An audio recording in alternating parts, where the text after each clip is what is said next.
Hello, everybody, and welcome. I'm so excited to say this is Lessons for Full Spectrum Humans, January 18th, 2022 semester. And what I'm doing today is Level 2, Lesson 3. So last week, what I did was focused mainly on the Lesson 1 information, Level 1 information for Lesson 4. And I was so focused on that, I did not have very much time to be able to focus on Level 2. Rather than give Level 2 such minimal attention, just grabbing my little white magic thing here. This is literally called Magic Thing from Apple. Rather than give Level 2 so little attention, I decided to turn it into its own class. Oh, good. Here's an opportunity for another person to come in. I know I started a few moments late today, and apologies, like I said to everyone already, if my voice does not sound that great, just getting over a little crapola bug or something like that. So just apologies. And another beautiful person coming in. Hello, welcome. So yes, so happy and grateful for everyone to be joining me today. This is the Level 2 or advanced presentation for Lesson 3.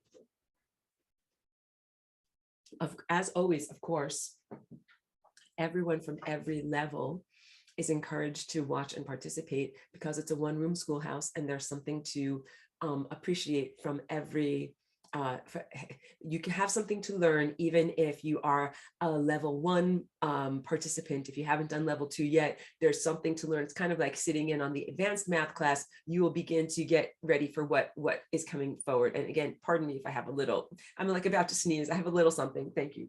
Thank you for understanding. But I'm doing it. This lesson is about duality and perception. The whole idea of duality. Where's my lasagna? This is a shape of non-duality, or a shape that represents the resolution of duality. Duality being thing versus thing, one thing versus another thing. So first I'm going to explore or describe exploration, what duality even is and how much it is tied to our biological presence, our biological hardware, for lack of a better word, your body container, your physicality, who and what you are, and the way that you're shaped, and the way that all of these things work and function in your body. And pardon me for one moment. You know, I usually have to drink a lot of water, but I have a little bit of a sore throat too, so pardon me. Okay, thank you. Your perception, in terms, most of us are visual perceivers. I know that some people might not be visually centered or might have visual deficits, but mostly in terms of our human wiring, we are visual perceivers. We look at the world and perceive the world and learn about it through mostly our eyes, as opposed to dogs or something like that, mostly through their nose and then through their hearing, or, you know, an insect like a bee or something like that, that mostly goes through pheromone signals. All right, so we mostly go through our eyes and through looking at the world like that. And again, we have a different type of eyes than the eyes of a bee. Bees have a composite eye. We have a totally different type of eye structure. Who we are in terms of our body biologically gives rise in many ways to the way that we look at the world. So the first thing I'm going to describe to you in detail is like the ways that your eyes work, and then understanding how that has given a foundation expectation of us looking at the world and perceiving duality, a thing versus a thing. So this comes here beyond social conditioning or what we learned from our mommies, daddies, or parents as we've been raising. Sorry, there's a gardener right outside my window. Landscaper that is making the noise. Hi. Yes, I knew that my dog would bark at that. I'm so sorry. Hold on. Here. You need to go outside. You want to go outside? No, come here. Come on. No. Okay. All right. No. I'm sorry.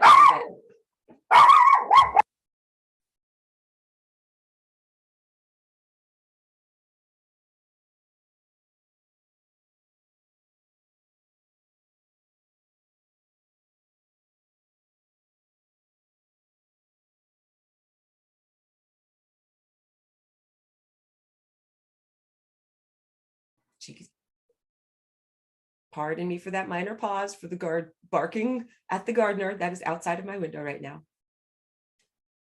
Your eyes have most people have two eyes, and our eyes have Binocular perception. That means eye one versus eye two, or left versus right. So we see the world as a sense of one thing versus another thing. There are several aspects of the ways in which your eyes work that have to do with one thing versus another thing. Like I mentioned, most people have two eyes. So what your brain and mind and visual system of perception does is to have one view of the world from this eye, one view of the world from this eye, and then both of those signals go into your entire mind and processing centers of your brain, and you put together a combination of those two viewpoints in order to develop what we consider to be a view of the third dimensional world, a view of what the world is like around us. Having two eyes is what gives us the capacity to understand depth. Like one of my hands seems closer than the other, one of my hands seems closer than the other. All of this is about the basics of how our biology works. There's also aspects of our receptors in our cells, in our actual eyes. So now as I go to the whiteboard, first I'm going to just draw a little bit of what your eyeball is shaped like. This is a very rough approximation of what an eye is shaped like.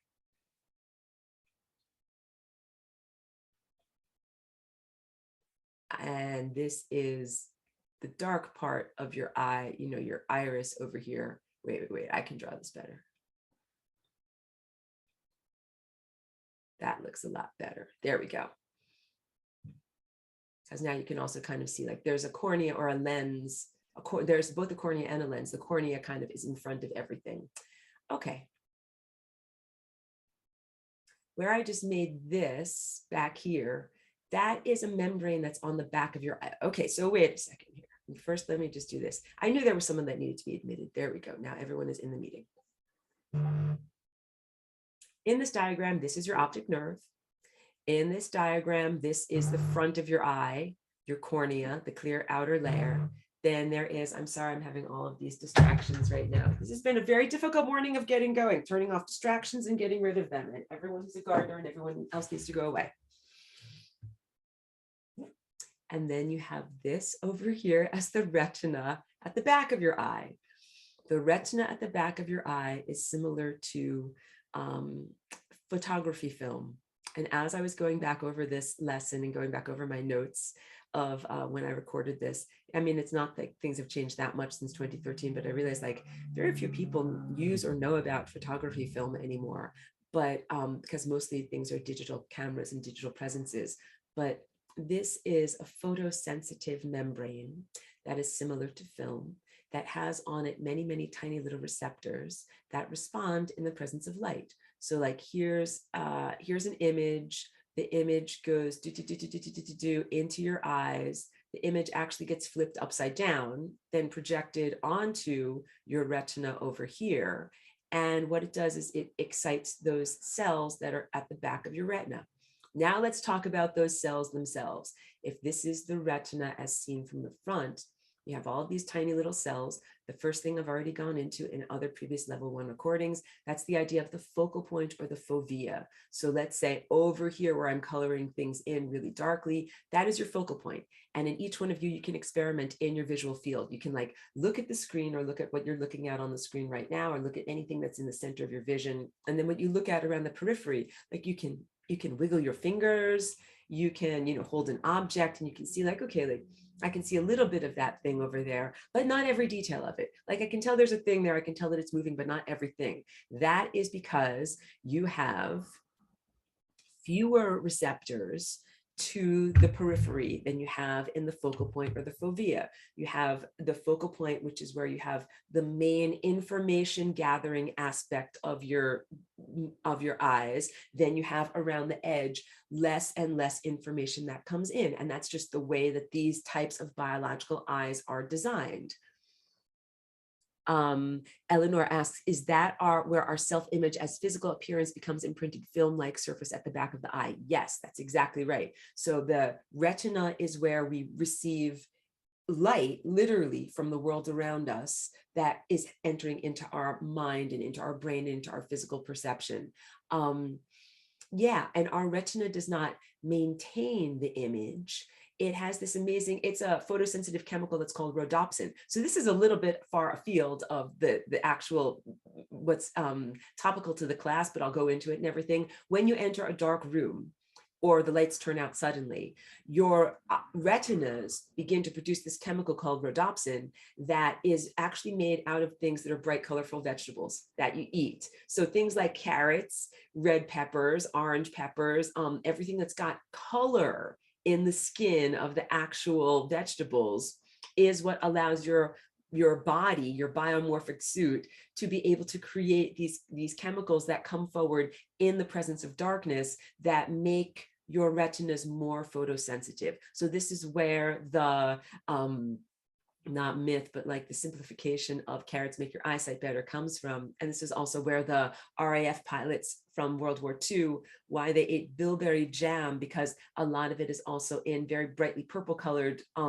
fruits and berries too. So really eating the rainbow does help you to be able to have better eyesight in the dark, and more photosensitivity. But that is far afield of what I'm talking about. But if I go back to my whiteboard, and I talk about what is photosensitivity, let me draw this for you. Okay, so this will start to make sense. Why is Aurora teaching me all about my eyes and my eyeballs? You know, I always draw the time vortex, and I draw this like this. And then you have your central infinity point, that is you as an ascended master, and then in a different color, you have all of these other peripheral timelines. And the peripheral timelines in green are analogous to the peripheral little dots of information that come to you outside of your focal point.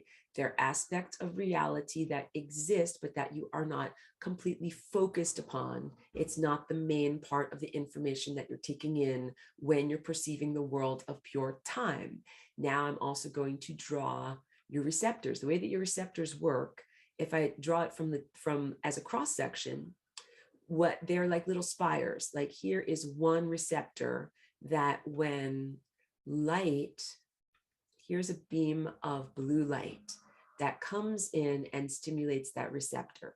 And it literally makes that receptor jump up. It sticks up higher than the rest of the receptors around it.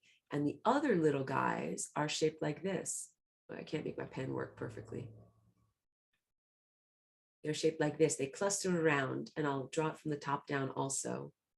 And they are shaped like this. Hey, look, it looks almost exactly like the time vortex and everything that I'm drawing with there. So this from the top down looks like bullseye. Here's that center receptor. This is the one that is sticking all the way up. And then the rest of them are clustered around it, and they are down. The whole point of this is showing you the similarities between your eyesight receptors and the shape that they make. Look, it makes kind of that same vortex-like shape.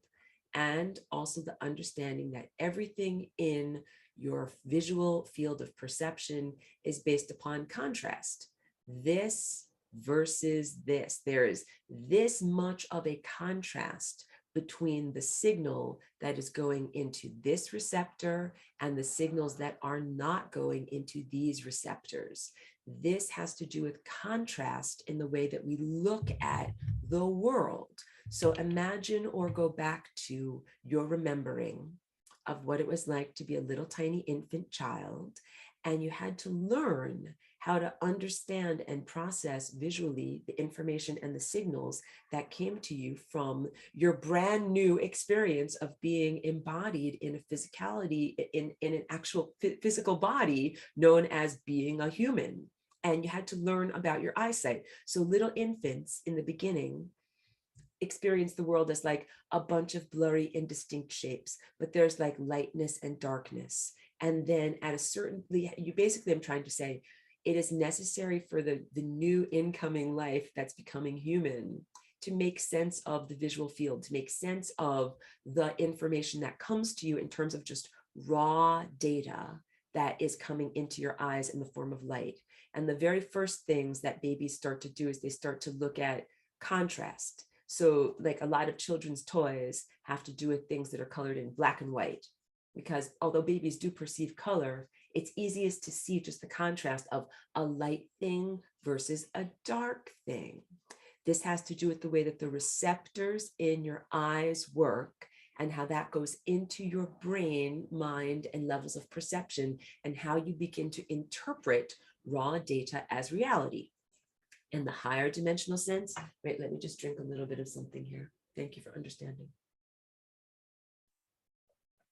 In the higher dimensional sense, this has to do with the sense of the fifth dimension and higher of pure waveforms, pure quantum uncollapsed possibilities and probabilities going through your system of interpretation and then becoming, through your observership and perception, solidified objects in the world that you can then say, ah, I see a wall, I see a person's face, I see whatever, I see a sculpture.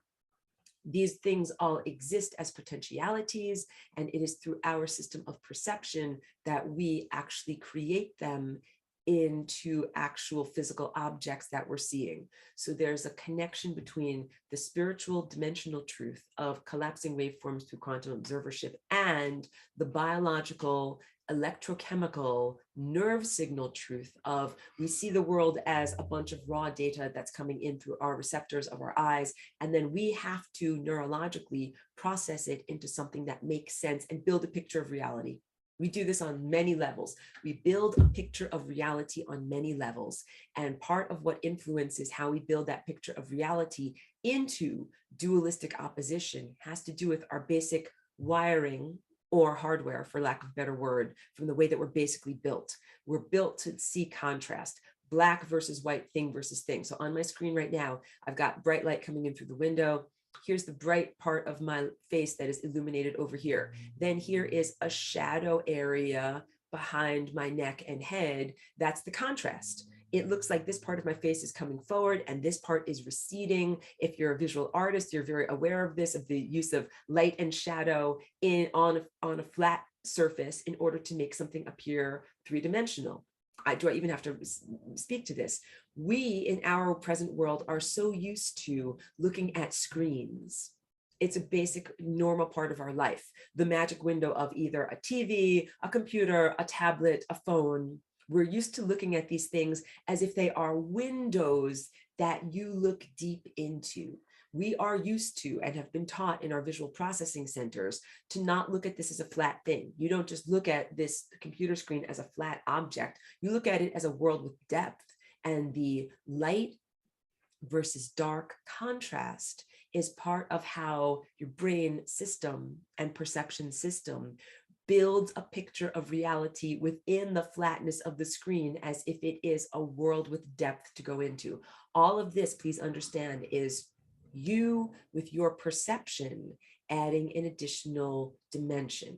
The screen that you're looking at is actually flat and two-dimensional, but what you are doing with your perception, your level of interpretation, is adding an additional dimension, making it look three-dimensional. So my face on your screen is flat and two-dimensional. You add an additional dimension, making it look three-dimensional. We also do something similar with the chakras on our bodies. So I'll talk about, now I'm going to talk about other ancient technology that's known as film, like, a movie film, as opposed to digital recording that now is what's much more prevalent, like a video recording or a digital recording of video. It used to be that everything was filmed in a film strip, which is literally linear, where you have a frame, a frame, a frame, a frame, a frame. And you actually have 26 frames to make up 1 second of a moving picture in the actual movies. All right. So in order to create, let's say, several minutes of a film, you would have to have many, many hundreds of these frames lined up next to one another on these reels. And you go from reel to reel. I'm describing ancient technology to people who might not be familiar with it, but some of you might be quite familiar with it.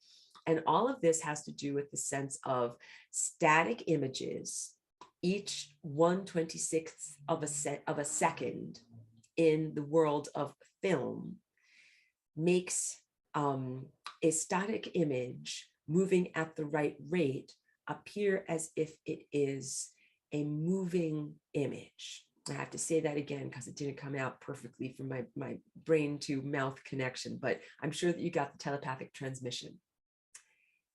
The difference between flat static images that you see in a line on a film strip, as opposed to the beautiful movement that you can see in a movie theater when it looks like characters are really alive and they're really moving, has to do with the rate at which individual static moments of time are flashed upon your visual system. So our visual system, when we look at a movie, actually is seeing 1/26th of a second, and then the next one, and then the next one, and the next one, these individual frames that are frozen, frozen, frozen. They are not moving pictures, but they are flashed at a rate into our eyes and into our system of perception that what we do is called something that is known as persistence of vision. Persistence of vision is the smearing together or integument. Integument in your body is like your fascia, your tendons, your skin, the system that holds everything together. In your visual system, you have an integument also that ties together moment to moment so that you don't see a herky-jerky world of individuated moments kind of partitioned and disconnected from one another. What you do, just like when you make a two-dimensional viewpoint three-dimensional by adding an additional dimension with your mind, that's going 2D to 3D. 2D is flat, 3D is folded with form and volume. You are going from a static image that is a moving image to a moving image that's a third dimensional object into a fourth dimensional object. You add an additional dimension with your perception that is not actually there. So again, I know this is a lot of words to try to describe this, and it might be easier if I draw it in the whiteboard. Let's go draw in the whiteboard. Okay, let me clear everything out. Clear everything out. Let's draw an old-fashioned film strip. Here's one reel. That's like a big circle wheel. Here's the film strip coming off of it. The film is divided up into these squares that are segments. And like I said, it takes 26 of them, flashing at the rate of 26 per 1 second. Here we go, second. I can't barely write with this. In order to make a viewpoint of reality that would not be considered herky-jerky, that would look like smooth movements according to what we see in reality. And of course, each one of these, I don't know if you guys have ever done a flip book. Oh, now I have to get into all sorts of things. Now I'm going to go into like, this is called a Zoetrope. What I'm drawing here is a drum that has slits in it. This is from like 600 years ago. It's the original animation where if you make a drum, so this is a rotating drum that rotates around, it spins around in this direction like this. And if you do that and you take a film strip and you put it on the inside of that drum, due to the flickering motion of these little lines of slits that are in the drum, it makes it appear as if the flat static film strip is moving. And this goes back to like Da Vinci era. This goes back to quite far. That is called Zoetrope. Here, let me write it out for you, because that's an interesting thing to look into if you want to. Zoe meaning wheel of life. Zoe means life and trope means wheel. Zoetrope, I think I have that spelled right. It might not have the extra O in there. Now I doubt myself. Or it might be Zoe. There we go. I'm not sure which is the correct spelling. Apologies on that. But yes, Zoetrope as wheel of life. That predates, I want to draw. That predates this. It's the earliest film strip. And Zoetrope is similar to a flip book, if you've ever made that or played with the edge of your math homework or whatever, like in the math workbook, where you can draw little stick figures. Like we start off with one figure like this guy over here, and his arms are down. But then as you make him flip through the various images, then his arms are out like this. And then the final image, you gradually make his arms go up like this.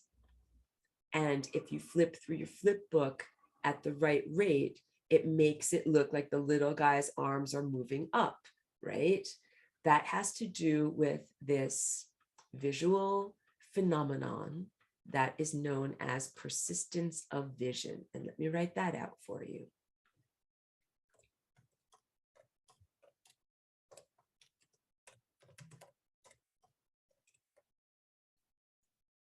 Good. Persistence of vision. And if that sounds familiar, I need to drink a little bit something. Hold on. Thank you for understanding my throat here.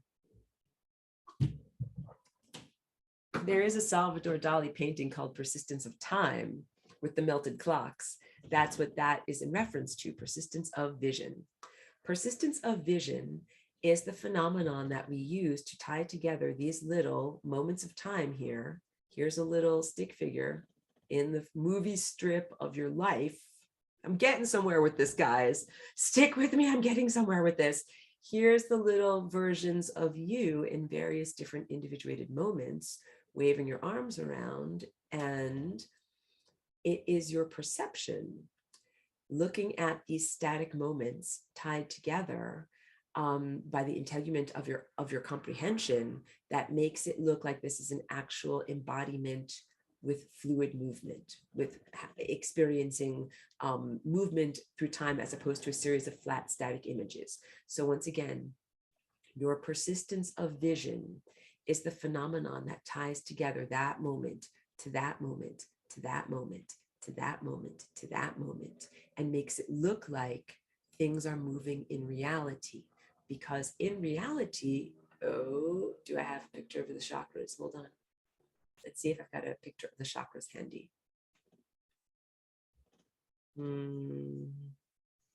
I'll bring something up. Hold on a second. Just need a good chakra picture.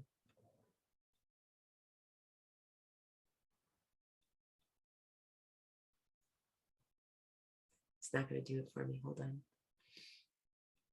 I'm clicking buttons. Here we go. I almost had it. Now I got it. Each one of these, oops, will it draw for me? Yes, but in a different color. Chakras. Each one of these chakras is like a wheel of time, Zoetrope. Each one of these is like the spinning Zoetrope, especially the one that is here, like a lens in front of your face that emanates outward from this convergence point at the top of your spine, that is known as your Christ consciousness, your third eye, your eye of time, the blue indigo chakra. It's affiliated with your brow up here. I'm always clear to say this. The consciousness is part of a larger faceted gem, or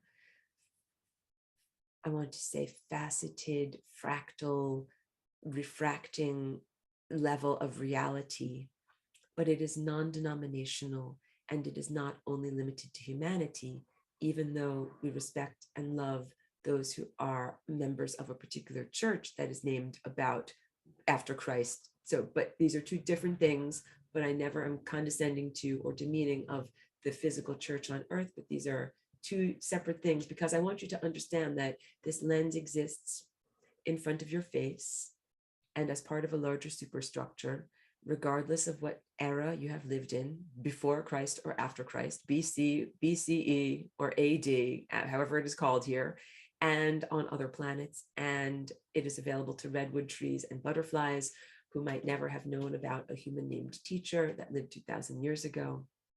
It's a different level of perception, in exactly the same way that you have lenses in front of your physical eyes. You have an overall lens in front of the anthropomorphic level of your face. And that wheel of time, Zoetrope, as it is spinning around, it's a spinning vortex, spinning, spinning, spinning.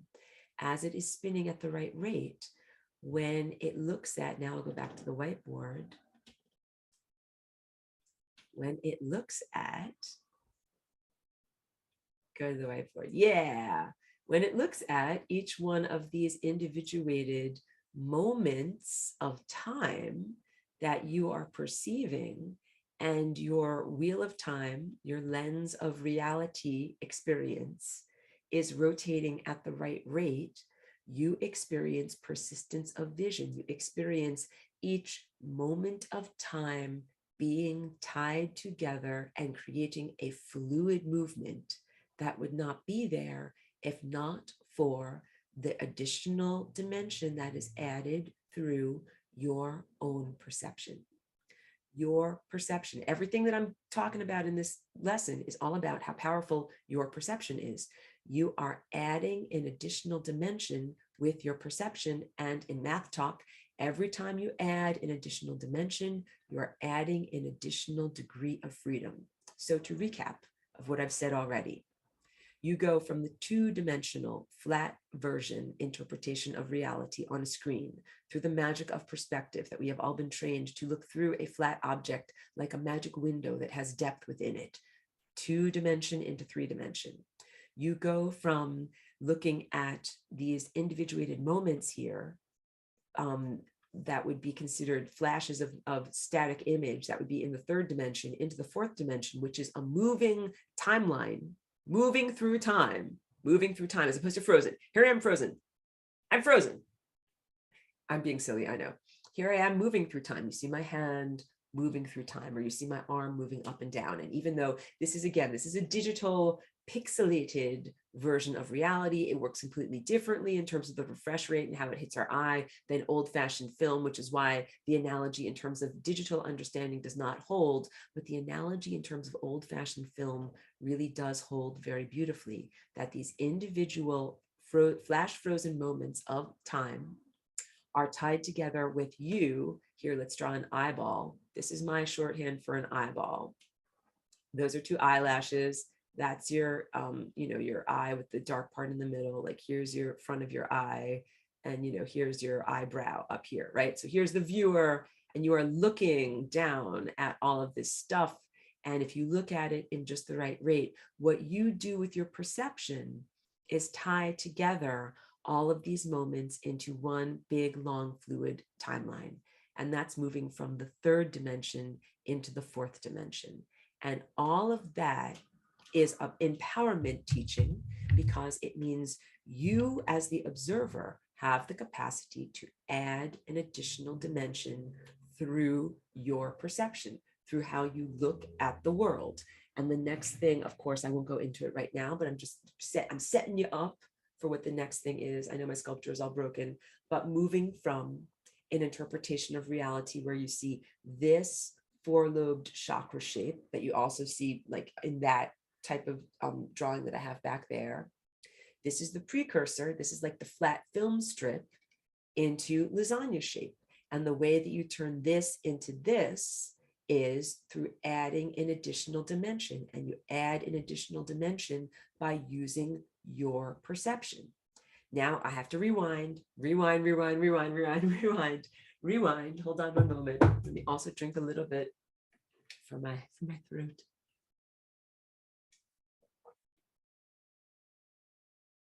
All of this stuff relates to that initial leap of consciousness that I've spoken about in level 1 extensively in lesson 2. What makes that first initial little dot, and I can draw it out for you. What makes the little dot? That is the 0th dimension. Let's get a 0th dimension color, everyone. Since it's a white screen, I can't start with white, but I'll start with this little black dot over here. Apologies. Thank you for understanding. This dot is the 0th dimension. It is infinity. It is everything. There is technically nothing around it where I'm scribbling. Anything that I'm scribbling, that would be in nothingness world. That doesn't exist there in this intellectual, game that I'm playing with you right now. This dot is all that exists. So there's nothing else that exists around it. And the 0th dimension has to do an amazing thing. Let's make this leap of one step in any direction. But where this arrow exists, nothing exists yet until this little dot over here. That is you. That's you as God consciousness. That's you as the singularity. That's you as this infinity particle of beingness, has to somehow imagine or create a leap of consciousness as to what it would be like to have something over here, or maybe something over here, to have some place to leap into, some extra something. It's an amazing moment. It's an amazing miracle or unlikelihood or supernatural event to be able to have that happen.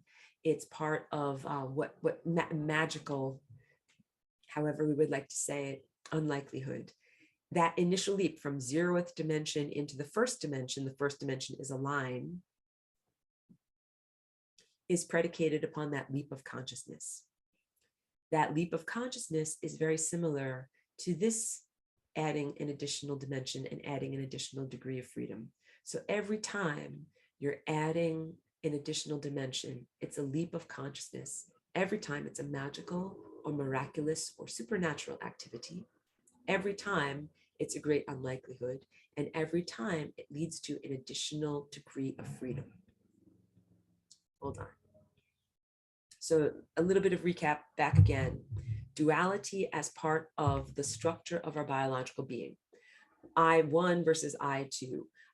Receptors versus other receptors, light versus dark. This is what duality is. Duality is a perception of the world and understanding thing versus thing, this thing versus this thing, hot versus cold, light versus dark, black versus white. It is not the same as a unity consciousness perspective, which is what we are moving into or returning to, which is where it is understood that all of these dualistic opposites are outgrowths or aspects of a spectrum that is actually an outgrowth of unity consciousness.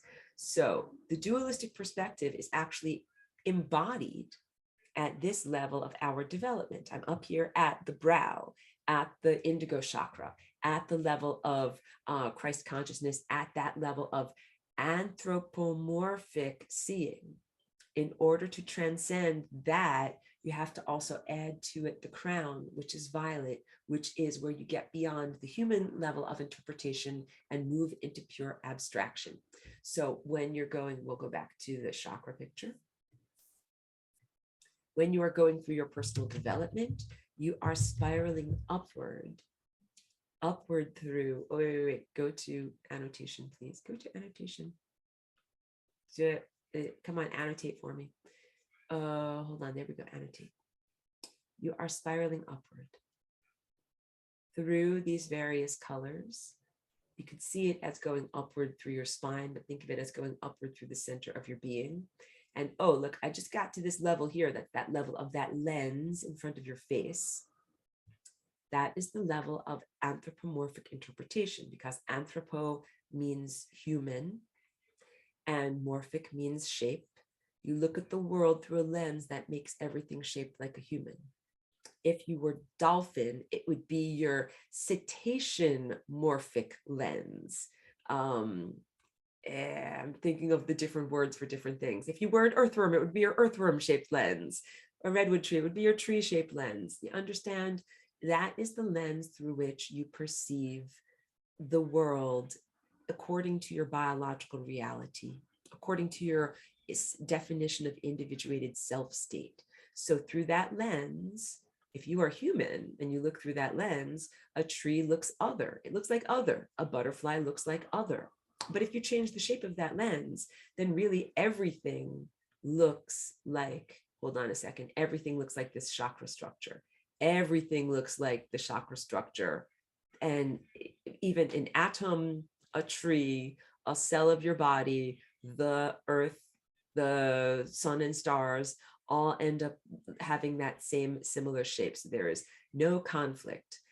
But the issue is when you're at that level of development and you have not yet spiraled all the way up to your violet crown, which connects to infinity up here, there's some vulnerability in interpreting the world through the lens of duality, through the lens of defining individuated self-state as human, through the lens of understanding the world only through your own biological presence, and not necessarily understanding how the biological presence of many other creatures and organisms create their own reality and truthfulness of their own self state.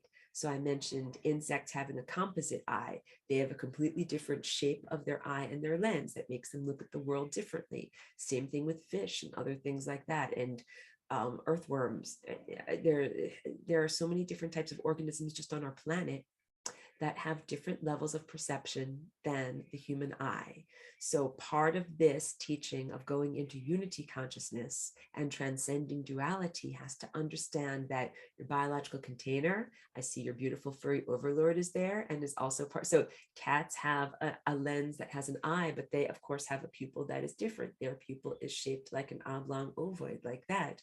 They look at the world differently. Birds have a different type of non-depth perception. Most birds have their eyes on both sides of their head as opposed to in their front. So they are able to see the world extremely well in extremely high detail, but without a large degree of depth. And both dogs and birds have difficulty seeing glass window panes. Like we can see that there is something there. Birds and dogs, just because of the shape and the way that their eyes work, can't necessarily see a pane of glass. That's why they tend to fly and run into panes of glass and have injuries from like our sliding glass doors and things like that. So all of this is to understand when you start to get towards unity consciousness. Thank you for understanding. I need to keep taking care of myself here. And let me just hold on a moment. Let me close my door for sonic. There we go. So that way noise won't leak in. There's a self-centeredness, not in a bad way, but just we need to be mindful of it, of your own biological reality and how that creates an expectation of reality and what you perceive and how you expect the rest of the world to be structured, but it might be structured differently. So we create glass sliding doors because we have no problem with perceiving whether there's a pane of glass there or not. But dogs would never create a world full of glass sliding doors if they had their own choices because they run into them all the time. Dogs would also similarly never create a world full of rolling garbage cans that make that very loud noise because my dog hates that noise. And they consider that to be like, like my ears, it's hurting my ears so much. So we create realities that are based in, our biological truths. And I'll get to these questions. Duality is a part of a certain level of experience. And we are able to move beyond duality when we are able to transcend that level of experience. So there's nothing bad or wrong with the journey of duality. And when you perceive others, this also is a good spiritual truth. Like when you perceive others that are big on like the like fighting or struggling against each other or struggling against themselves, you don't have to be frustrated with them or driven crazy by them or any of these things. They're in duality as a level of their journey, or even your own self. Please be loving and compassionate towards your own self. That when you are in duality, you're spiraling up the refinement of your soul architecture here, of your consciousness architecture refinery here, and you're about to pop out the top and return to infinity consciousness and reconnect with that level of infinite awareness. But right before you do, you are very intensely in a state of duality, thing versus thing. And that's what our world has been in for about 2,000 years. That's been that era that we are coming out of, historically, religiously, culturally, individually. Please understand that's what that whole thing of before Christ or after death is all about. The starting of time from 2,000 years ago, we have been in this era of pure dualistic perception and opposition.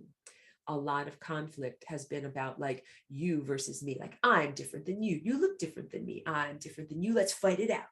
And you can probably perceive that in our own world right now in the many different bifurcations. Bifurcation meaning separation, like here's a line that bifurcates the screen, here's everybody on this side, and then here's everybody on this side, team 1 versus team 2, and now let's fight it out. And that's for some people's perception, considered to be just the normal way of doing things. It is frustrating for people who are in the journey of transcendence, moving into a non-dualistic unity consciousness approach to what reality structure is. So the non-dualistic approach, unity consciousness approach, says this war is stupid. War is like, this hand is fighting against this hand, but they are both part of the same thing. They are part of the same body, and it's part of the same superstructure. We're talking about humanity fighting against itself, humans fighting against self, or how about this?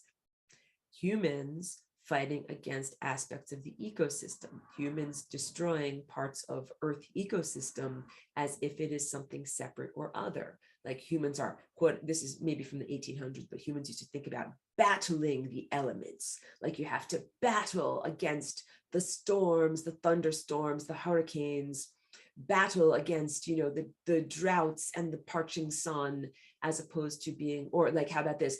Battle against the feral attacks of animals. Like it's very much a distinction, a bifurcation of human versus environment. And then you have to fight it out. And that's kind of like how the settlers, the colonists of the United States felt. Like, we're going to come here, we're going to tame nature.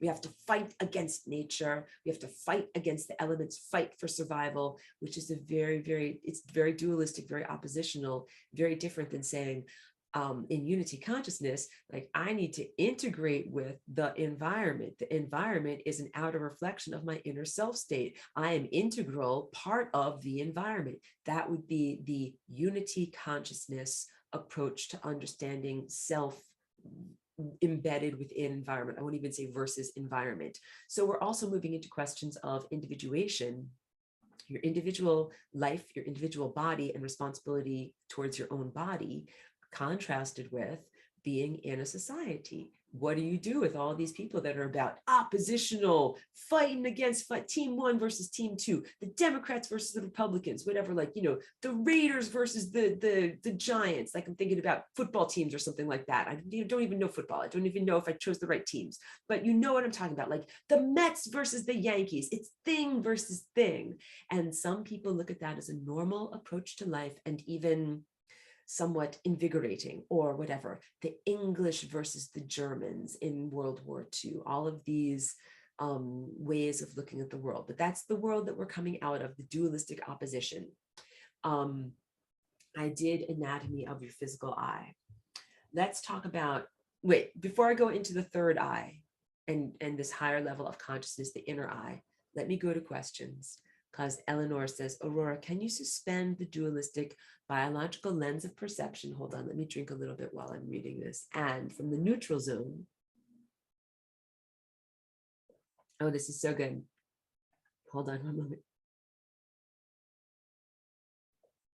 Can you suspend the dualistic biological lens of perception and from the neutral zone, take on the definition of self of a dolphin or bee or tree and perceive as per their lens perceptive system?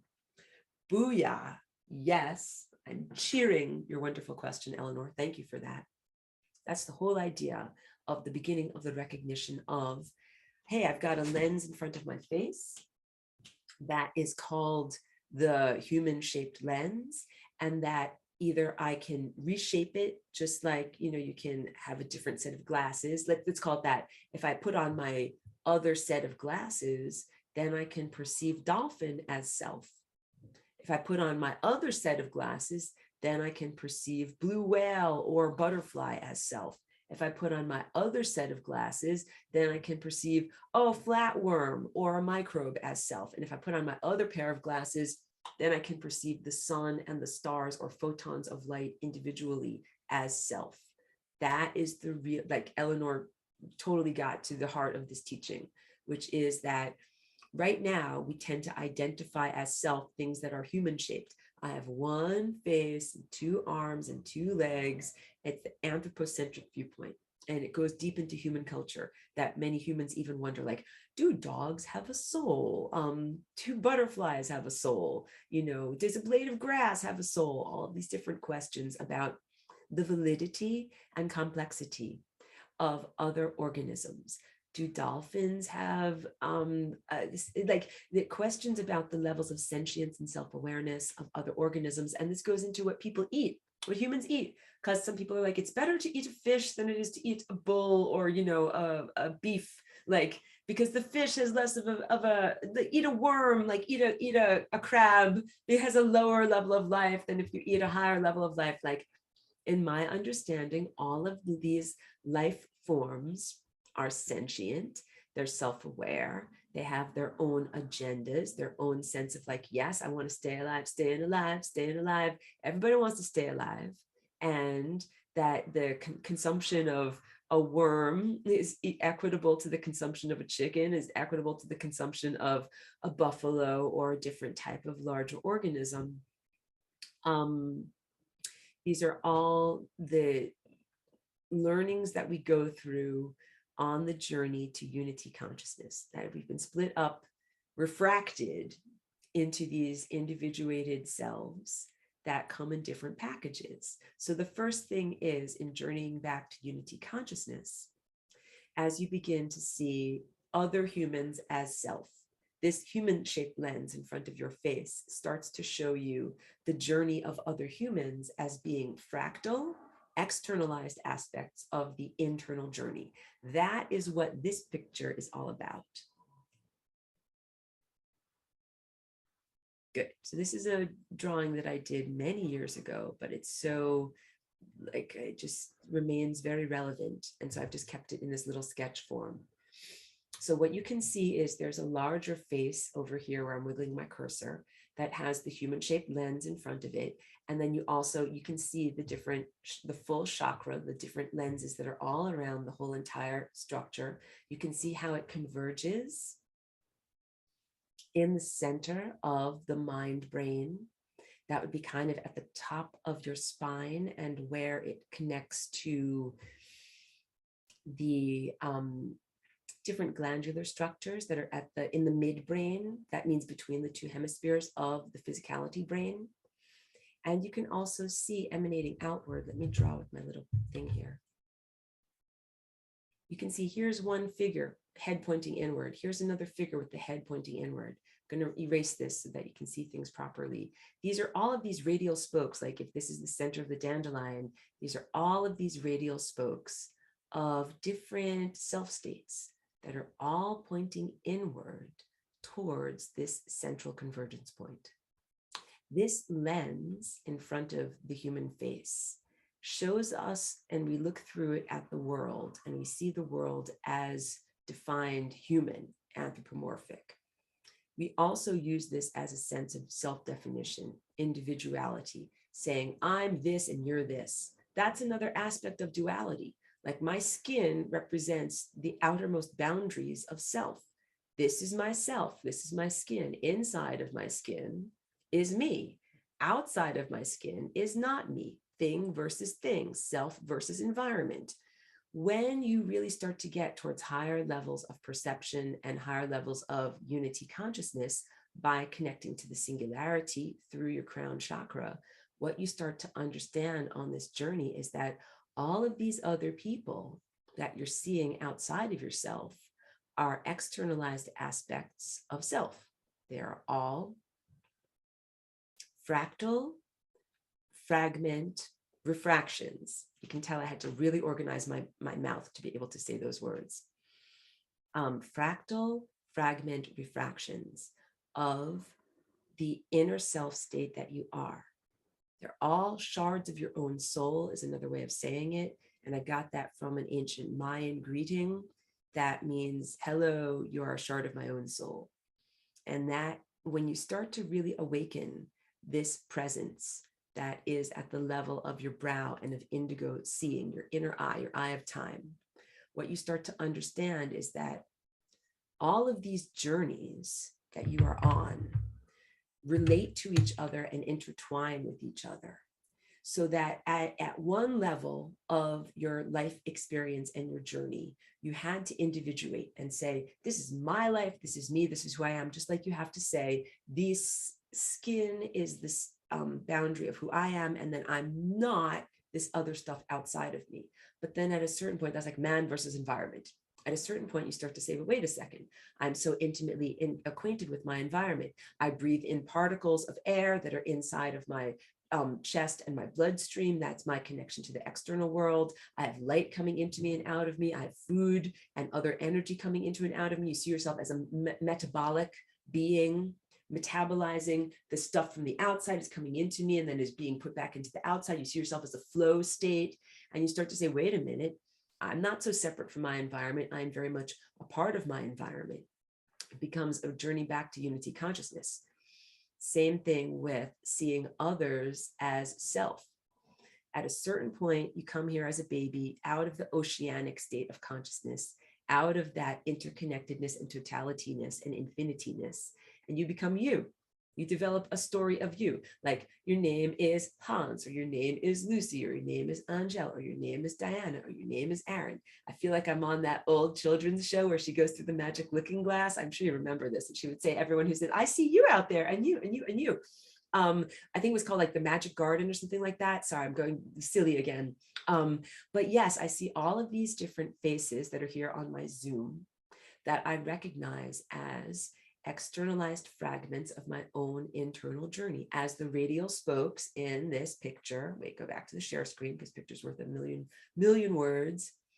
You are all these radial spokes that are sticking outward in terms of the centralized, individuated experiencer, and then the peripheral, the multiple peripheral selves who all converge and are part of the recipe of you.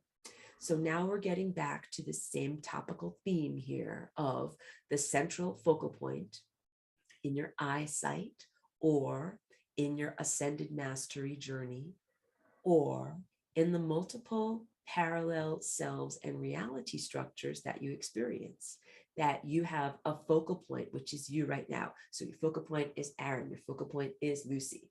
However, you have peripheral lives that are the rest of living, breathing creatures. It's the rest of the organisms that are here. You have many other human self aspects that are also you. You are living those lives concurrently or in a parallel sense, because all of this is it is a non-linear time journey. And that's just seen through the level of interpretation of the human level. When I said you take off the human glasses, the human lens, let's say you put on another lens, then you see dog as self. Then you put on a different lens, you see the sun and the stars as self. Then all of this life, this is unity consciousness talking here, ends up being seen as peripheral aspects of self on the journey. You are still the central focal point, and your journey is still your journey, but what you are doing is redefining and expanding your definition of self to include the planet, or this entire reality structure, the sun that emanates all of these possibilities and probabilities, divinity itself, the creator that has created all of this, like great mystery, that level of pure abstraction that is creating all of this, and all of these other embodied externalized organisms that are also here co-inhabiting the reality that you created as a different level of self state. Like I just did like, whoa, if we pull back far enough, whoa, that's what you end up getting. That's unity consciousness. We're on the journey towards embodying that level of unity consciousness. So for right now, it is about understanding that your boundaries will and do dissolve as you move past duality. Here's the sense of how I would describe the dissolution of duality boundaries. If you live in a cold climate, you have to keep your doors and windows shut, like the cold, frozen north. If you can't let all the heat out, you got to keep things shut and insulated. But if you live in some tropical climate, you can keep your doors and windows open all the time. The air inside of your house is pretty much the same temperature as the air outside of your house. Everything is beautiful, whatever, 75 degrees. And then you can also have like a plant that's growing inside of your house, but maybe some of the leaves grow outside of the window. And that can be just normal. Or a plant that's outside of the window might grow some of its leaves and start to trail inside on the windowsill. All of this would be very normal. And you can also do things like have an activity that is, partially inside, partially outside. The definition of inside and outside starts to change and become blurred as you experience a world with different boundaries. And this is what I'm talking about in terms of your inner self state and non-dualism, in terms of individuality versus, or in contrast with, community or the collective, or other creatures or other beings. So, I'm Aurora. I come from a collective of consciousness. We balance out all of these aspects of individual self, cohesion of self. That means I keep myself together. I'm stuck together. I'm cohesive. I'm me. However, I'm me amidst a sea of other beings that are also me, that are also individual self states that are coherent. But I know that I'm me, and I know that they are me, and I know that you are me, and I know that you are me. And I also know that the whole larger collection, the whole larger group is also me. That is, the words flatten out the meaning and the profundity of it. We don't necessarily have language structure to talk about this effectively in this world as it is right now. But I hope that you can get the energy state of what I'm trying to portray across to you, that when you get to these levels of higher dimensionality, and I'll talk about the higher dimensional viewpoint in terms of the film strip of your life, you start to see and perceive differently and define self as differently. So let me get into this. And also, I really encourage you all to listen to the recorded lessons that are in level 2. This is lesson 3. Let me just check to make sure.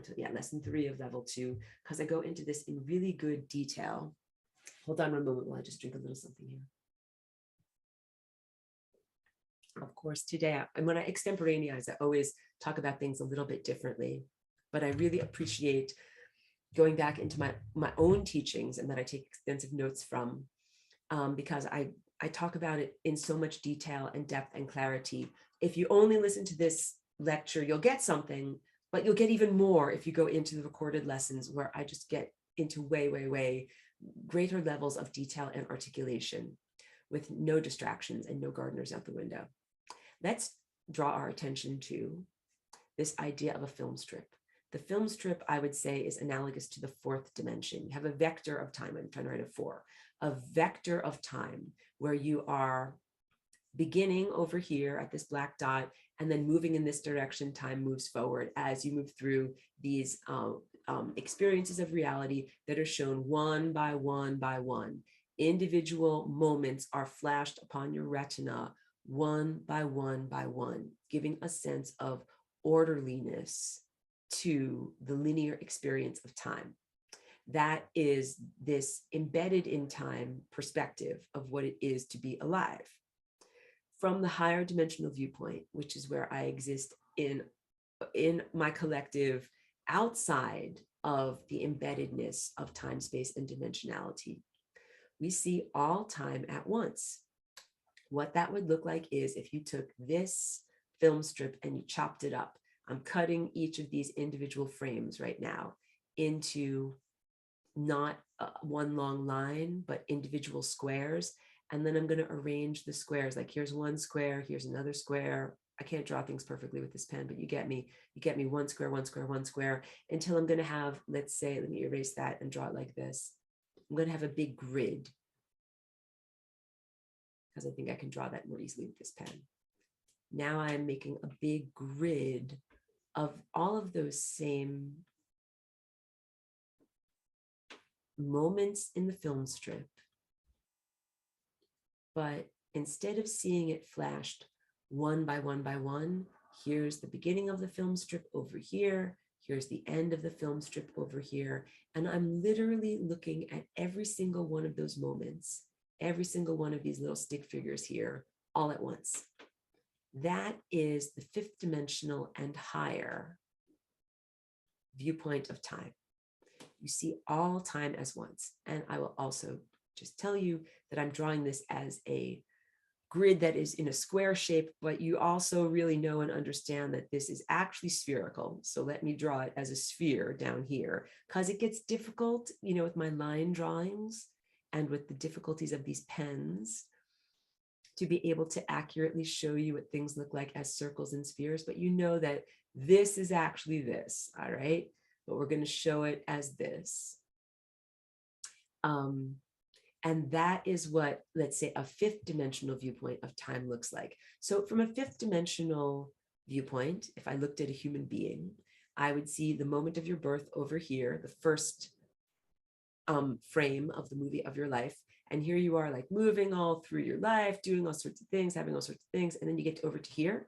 And that is when you die. That is the moment that you die. However, the sixth dimension and higher viewpoint, would be, let me change colors. Let's say you make a slightly tiny different decision. And now instead of having this thing happen here in the second moment of your life, all of a sudden you have a slightly different overlay, a slightly different grid. And now I'm drawing all of these other possibilities and probabilities that are being explored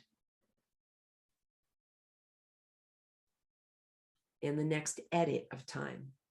Thinking of it like a term paper and a word processing program that you're going through, where first you wrote a rough draft, you had a little spelling mistake, you changed that spelling mistake, and then you saved the next version. This light blue version is the next version. Because of one slightly different choice that you made, all of these other things happened as a repercussion. It's a different version of you, a different version of reality. But then guess what? We can go through 10 million different colors where then there was a different, here, wait, I'm moving that thing. Here's the green version of reality where you made another slightly different choice. I know I'm getting messy on this drawing. Now let's get another color. Then you made another slightly different choice that ended up being, I can't draw that. I'm off the screen, but this is the red version of reality. Upward, upward, upward. That is what your life really looks like from my Aurora collective perspective, outside of time and dimensionality, not only who you are here now from birth to death, but also every single possible layer upon layer upon layer upon layer, kind of like Photoshop, with all of these transparent, translucent layers of who you are, who you could have been, who you might have been in terms of decision making. And that also relates to the sense of your time vortex, which of course I'm drawing in cross section here with your central infinity timeline going up there. But you have one central timeline, then you have like your green timelines, your yellow, your blue timelines, all of these other timelines that go into these other peripheral realities. So I used roughly the same colors so you can get a sense of there. This is a very rough approximation, non-literal, but you're starting to get an idea of how this, what I just drew over here, relates to this, what I draw in class all the time, your time vortex of self. Parallel selves, parallel timelines, the sense of making tiny incremental shifts in the focus of your being through different decision-making practices and exploring different layers and levels of reality and repercussions as a result of that. This over here is what I call the time fabric, the tapestry of time. Each one of these layers can be considered like a layer of fabric, like you would use for clothing. And then you can also understand that events, let's choose a good event color. Pink is our event, no, purple. Purple is our event color. So purple, here's a purple event that is happening here. Well, I don't know if you can see that.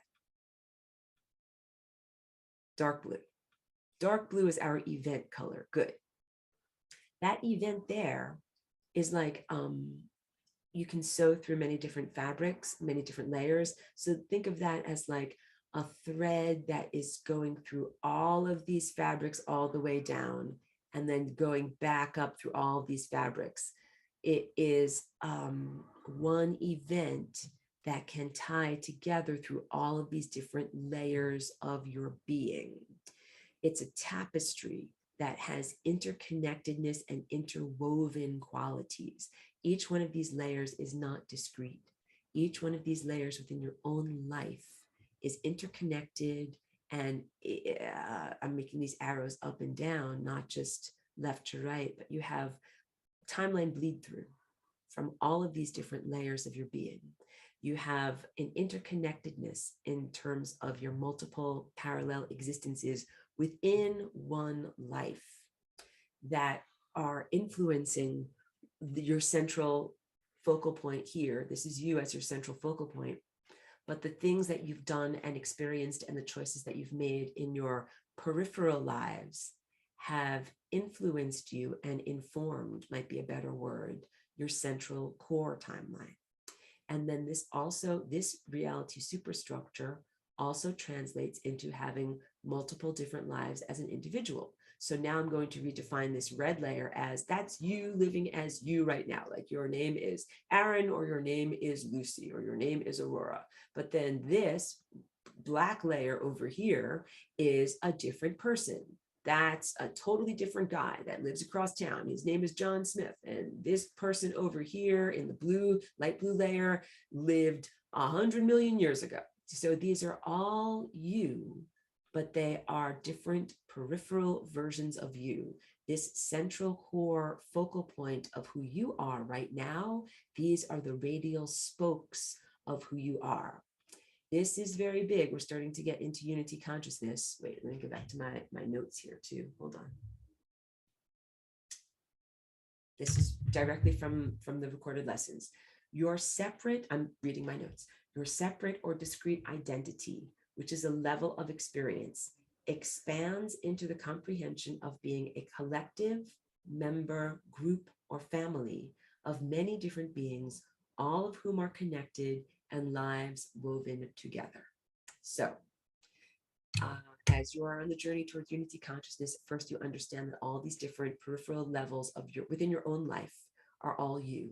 Like you're you, the central version of you, the ascended master, the avatar of goodness. You are also you, all of these other layers of being, all the way outward to an extremely distorted version of you that would be like an axe murderer, a psychopath, like a homeless, drug addicted, person waving their hands on the street, like the most distorted version of who you could possibly be.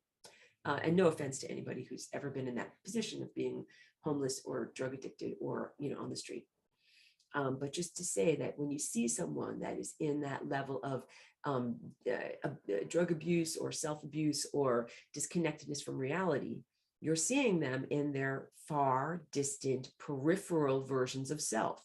And that, yes, even within this life, if you are in that level of behavior that is so distorted and so far away from who you really are, the challenge is to refocus your journey back to who you really are. The behavior patterns, choices, and characteristics that are exemplifying divinity or your own godhood, your own godliness when you are here and embodied. And that has to do with self-respect of your body, like health and vitality of your body, your own longevity, and also respect of the other organisms around you and doing good and feeding them positivity, caring for them in a positive way. Because again, you see all of these humans and organisms as being externalized radial spokes of your own experience.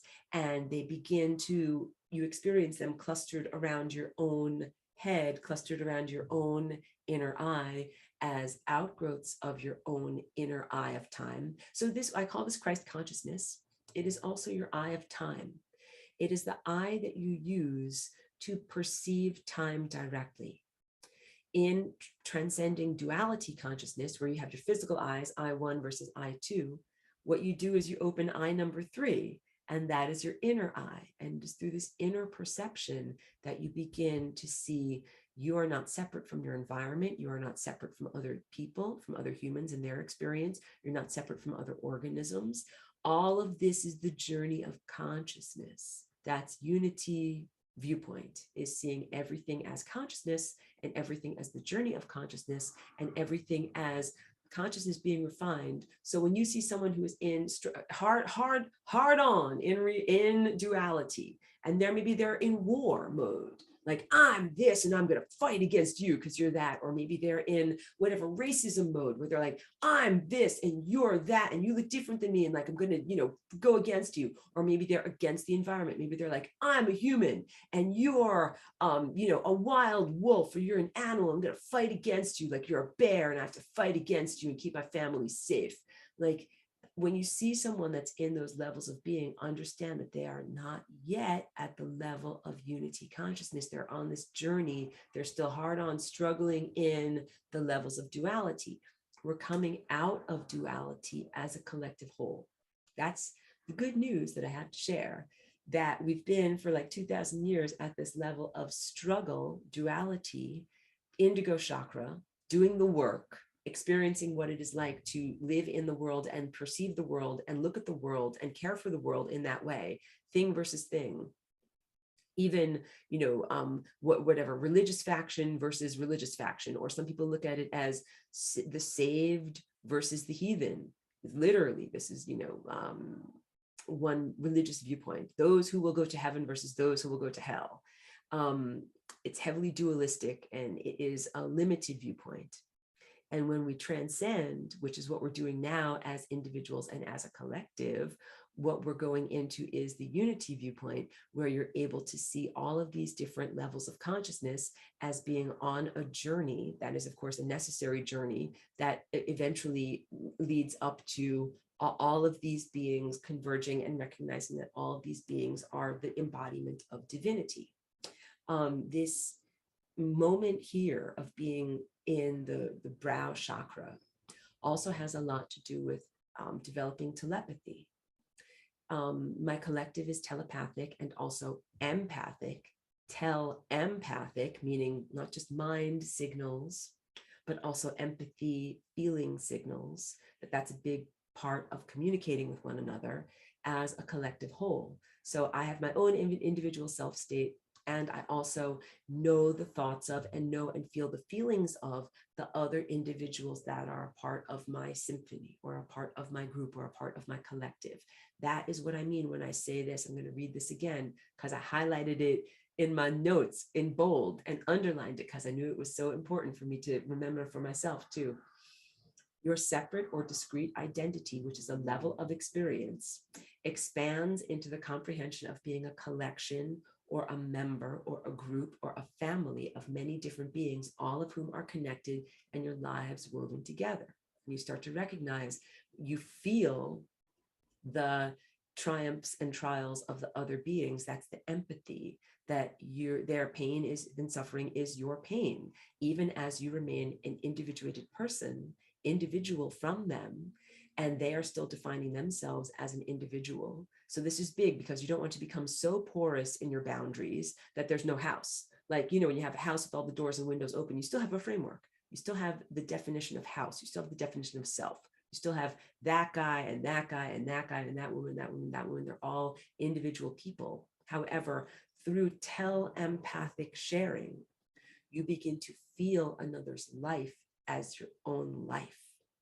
And spoiler alert, they are your own life. You happen to be consciousness that is focal point in your own body right now, but you are also focal point in that body, just coming from a different direction that's been emanated from a star, from a slightly different vector that is still here bouncing off of itself. I know this is very, very big. Hold on. Let me also drink, read questions, refocus.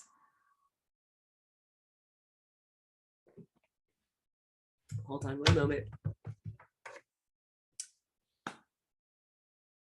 T had a good comment and said, this is, I know, from a bit back in, rewind in the conversation, but was referring to this and said, competition to distort completion. I think that's a really interesting concept, because this idea of individuation and self-state and individuality, self versus other, does lead to ego competition. This is very much a level of ego, and it is also the level of spiritual competition. That sometimes when people get up to this level, I'm not directing this towards anyone in this class, this is generalized teaching, do not take it personally. When people get up to this level of spiritual attainment, sometimes it is about like, who is more enlightened? Am I more enlightened than you? Am I more of a guru than you? Who is the biggest guru? Like, who is the most this? Who is the most that? You can tell from my posture. It is like kind of a dualistic opposition. You get it? Or even in religions, like, who is the greatest teacher? Is this teacher the greatest teacher? Is this teacher? Who's the greatest religious icon? Is it this guy? Is it this guy? Who is the most to be worshipped? And we've had a lot of wars and dualistic opposition that is about who is the real God? Who is the real prophet? Who is the real avatar of goodness? It is almost unfathomable because, of course, the idea of the avatar of goodness would be like, everybody is together. We're all going to be in love together. But that has not been the truth. There have been many literally religious wars, the Crusades, fought over hundreds of years and so many lives lost about this whole, who is the real God? Who is worthy of worship? Who is the real teacher? All of these things. And people play that out in their individual lives here now, in the sense of who is the most ascended, who is the most perfect in their spiritual practice, who does the most yoga, who does the most this or that. And I just will affirm and say to everyone that ascension is not a competition at all. That in moving from this level of brow to this level of crown, it is moving away from duality and towards this unity, like a family, like a collection, like a collective, that is not in competition, where you literally see everyone else's ascension and divine perfection and completion. Their triumphs become your triumphs. Like I said to you, that when you have empathy, you feel others suffering as yourself. You also feel others' triumphs as yourself. Like if there's someone that you knew who struggled in drug addiction, and then they get to transcend their tendency towards drug abuse, they turn their lives around and they're doing really great things, that triumph reflects upon you. It's like, good job on you, good job on me.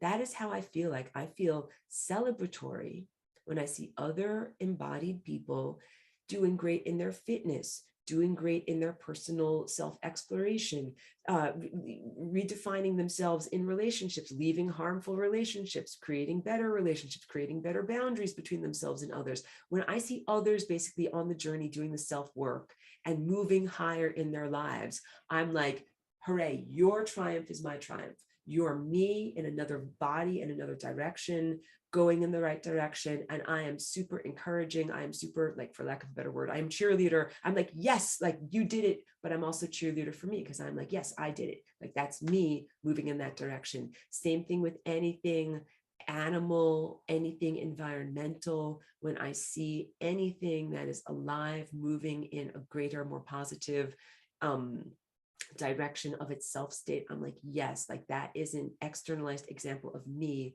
including human culture itself, like including the fabric of human culture. Because hold on, I'm just also needing to hydrate a little bit more with my beautiful structured water that I always mention here. Wait, you can see my beautiful structured water with my, you know, Fibonacci calibrations there.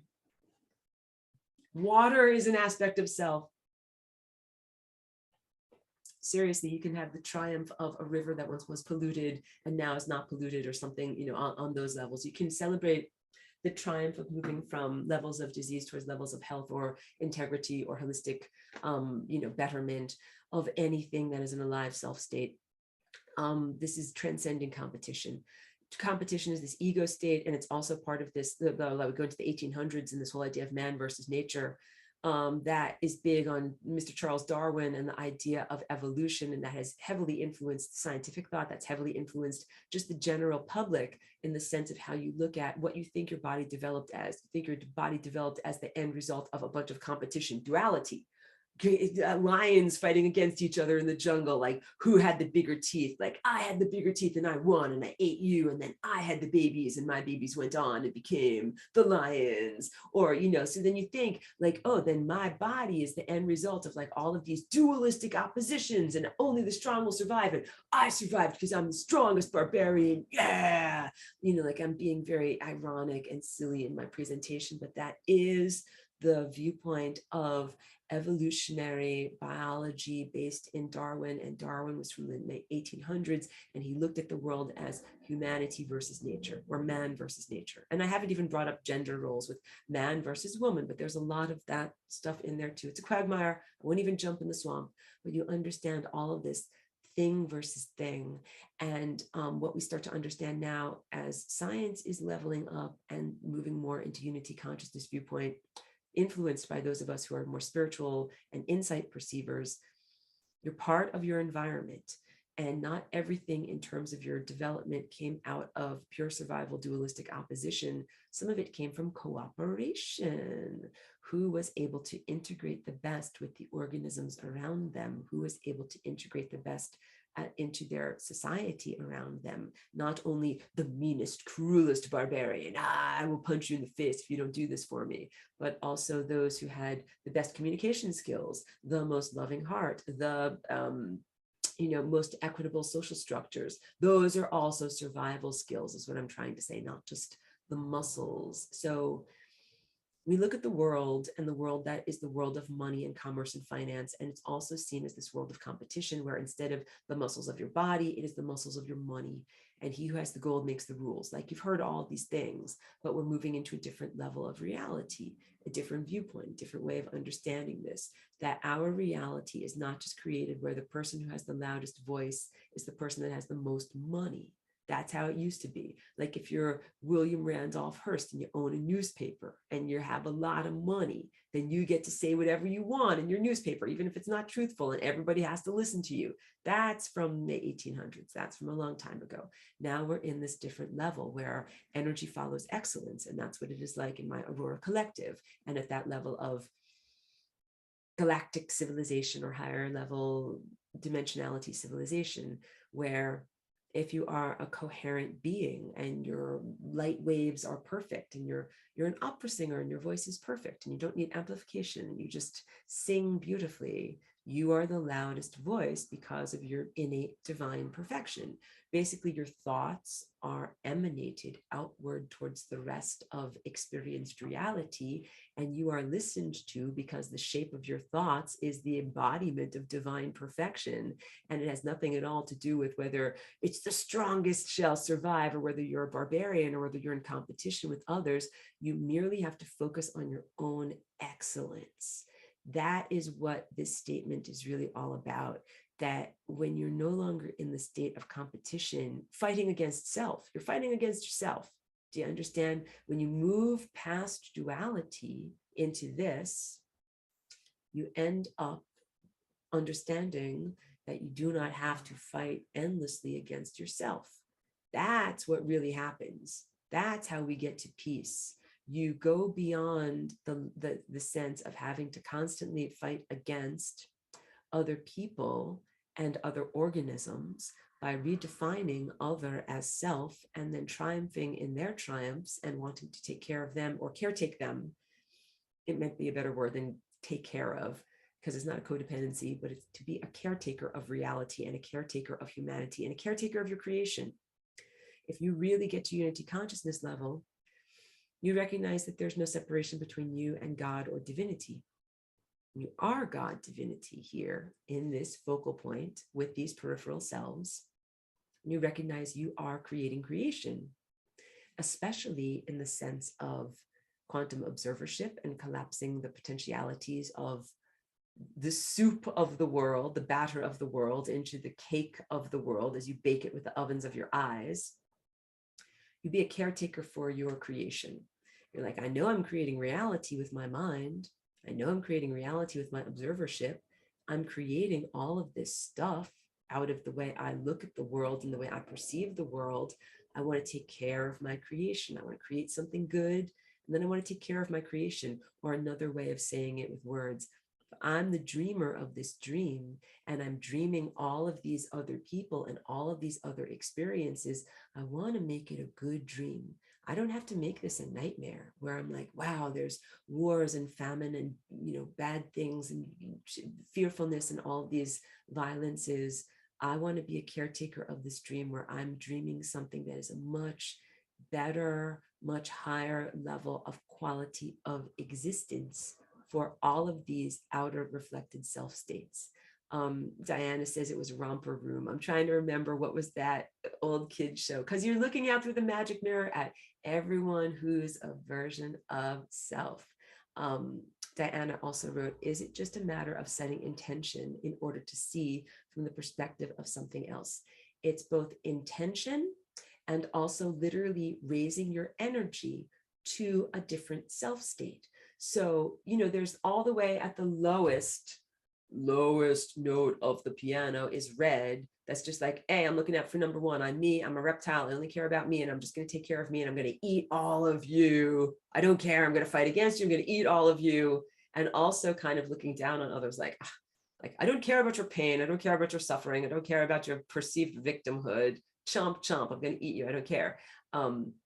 It's literally raising your energy up the ladder of ascendancy, or ascension, I should say, up the, let me rephrase that better. Raising your energy up through this frequency spectrum to get to this higher dimensional level. That's the high notes on the piano, where you literally look at and experience the world differently. And all of these are valid self states.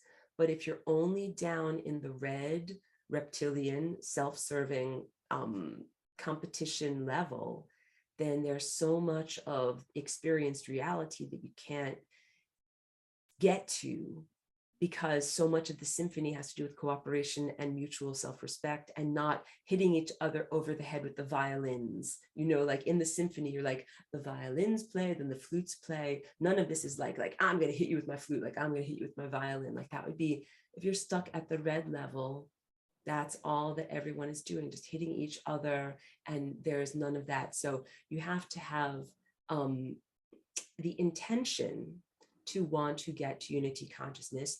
Then the work is actually raising your energy up. Or I think of it like inner metabolism. Like when you like get on the elliptical, or you get out there and you run, you're like, I'm running, I'm raising my metabolism.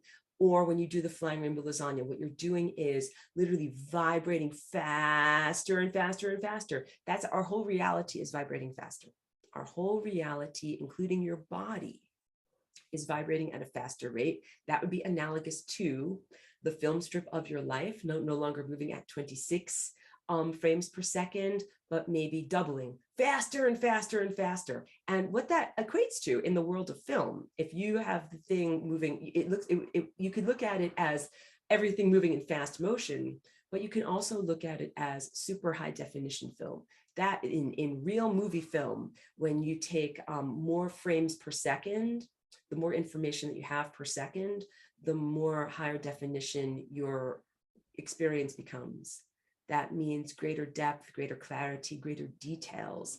I don't know if any of you have ever had this experience, but it's when you're in like a really high self state. That might be from a molecular exploration, like taking some kind of a mushroom or something like that, but sometimes, or a spiritual experience or a transcendent moment, when you're moving at a faster rate, and all of a sudden you can see the detail and the clarity of everything. Like you can see the texture on the wall, you can see the texture on your skin, you can see and feel the heartbeat of everything that is around you. It's because literally your own metabolism for perception, you are moving at a faster rate inside. And that's what it means to become moving at a faster rate, until you're moving at the speed of light, when you're perceiving at the level of infinity and you perceive everythingness. So your RAM, or your processing power, gets faster and faster and faster until you can embody more information. I lost you. Where'd you go? Well, Where'd you go? I'm going to mute you. I'm sure that Lucy will find us again. I'm right here, Lucy. I haven't gone anywhere. Sometimes she does multiple Zooms at once, so she might be on another call too. Sorry for the interruption. You have to raise your light metabolism to the point that you are at or nearing unity consciousness, which is just like saying, first you have the intention to raise your physical metabolism, then you get there out there and you actually do the cardio exercises. So what do the exercises, what is the cardio of your spirit? What does this look like? It looks like, in some ways, releasing emotional ballast, doing the inner healing, doing the healing of traumas and ancestral traumas, anything that slows you down, anything that's, for lack of a better word, crapola. Cleaning the windshield is big because you have this lens here that is how you look at the world, but you also have cultural and religious perceptions and your own personal life experiences that end up being like bugs on the windshield, things that are splattered on the windshield. Clean the windshield, Windex that off, like clean it off with a squeegee so that you're looking at the world clearly. And releasing emotional baggage is another big part of it. Clearinghouse of the heart is another big part of it, that it's being an acceptance and a frictionless acceptance of the information that you perceive from the world. All of these things actually help to raise your energetic metabolism. Going to this other question here, Eleanor was asking, so the radial spokes in one of the cones within a total of 6 per chakra, checking, are the different timelines, epochs through the tapestry? Very good, you've almost got it.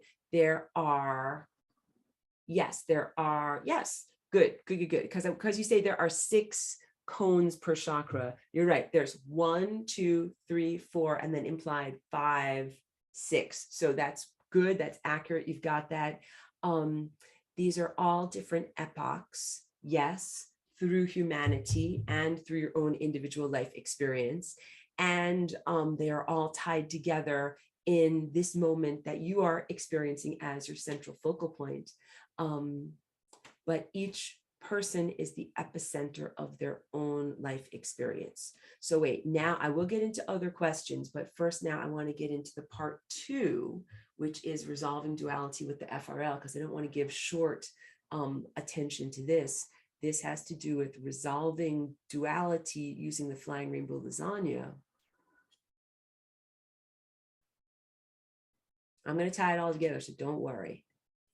This is a cross-section simplification line drawing, but you can see the flying rainbow lasagna shape at the center there. So this, this is a 3rd dimensional form of something that you understand to be also 4th dimensional, also rotating around like this and vibrating up and down like this.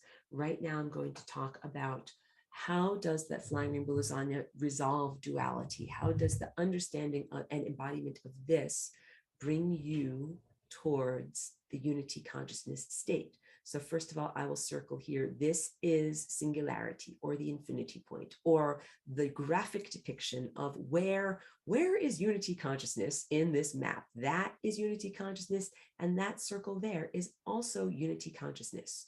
What you have in terms of each one of these tori, like here's one torus that's up here that I am, very, very poorly doing a line drawing of. It's a cross section of half of one of these. So one of these apple core shapes cut in half.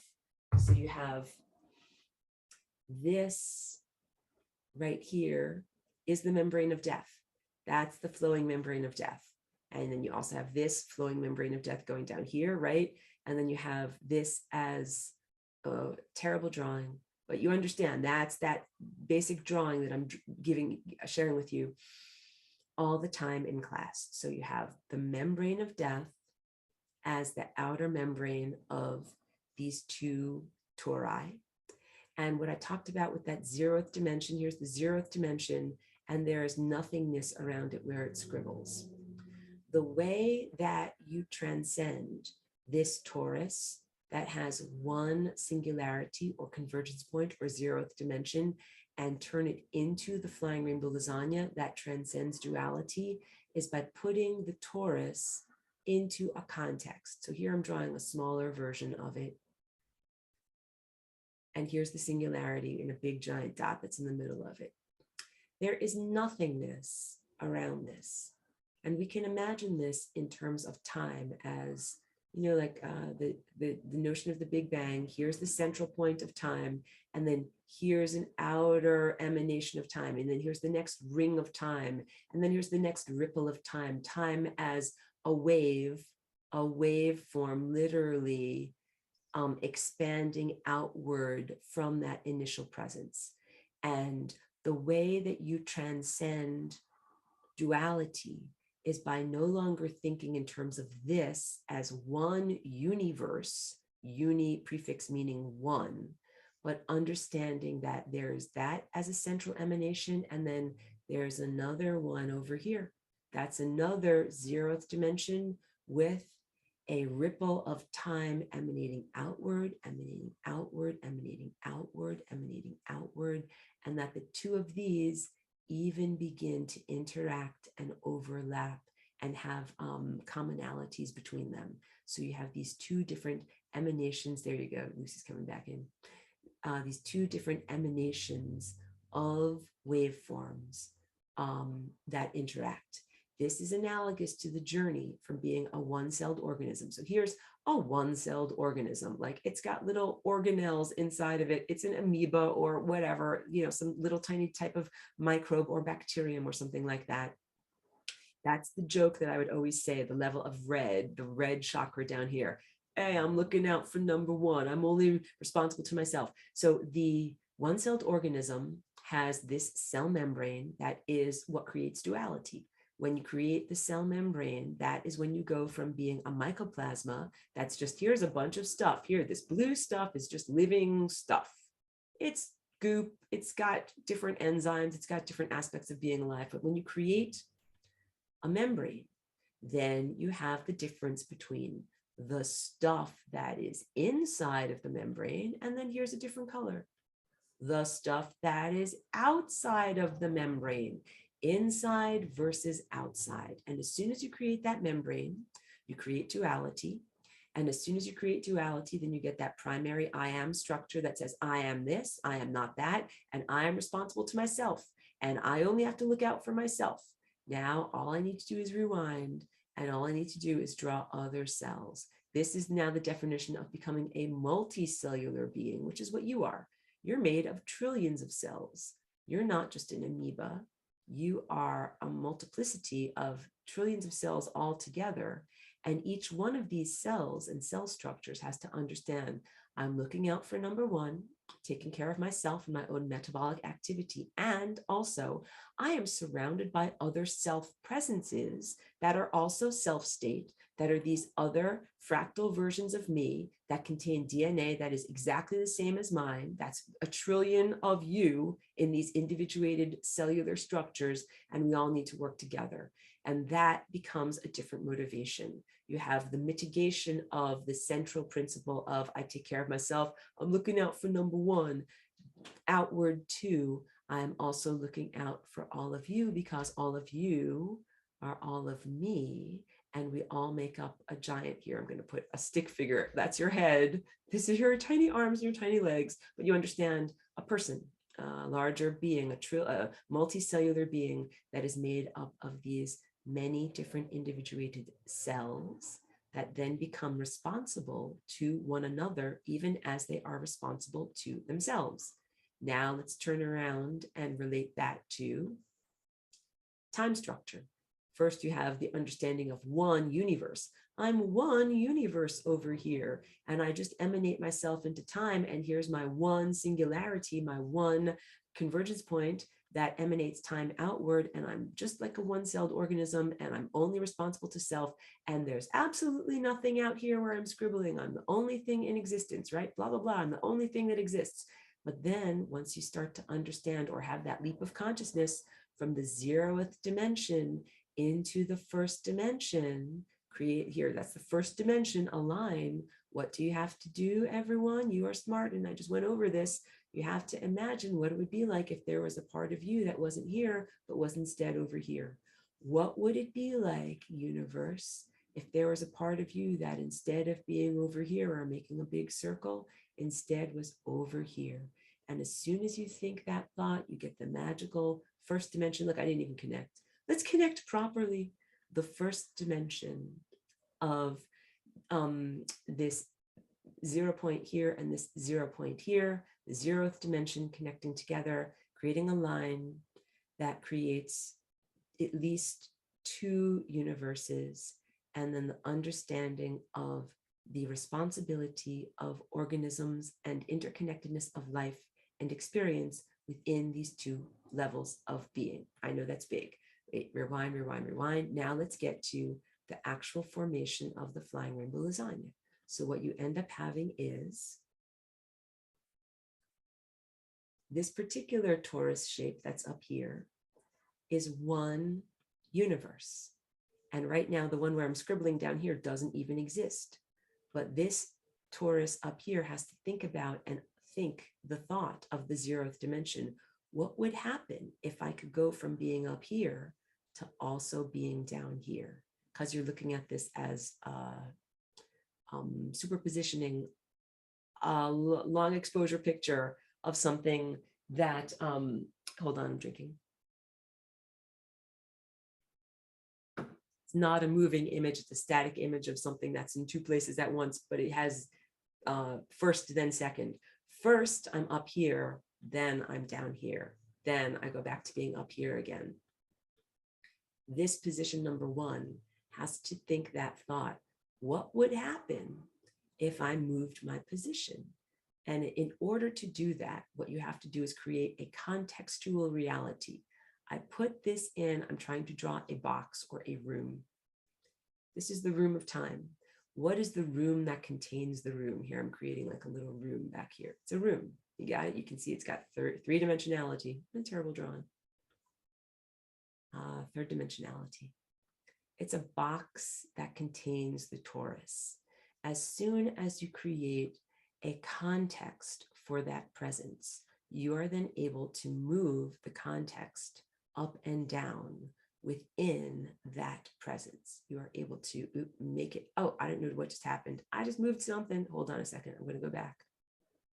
Sorry, I pressed a button. I don't know what happened.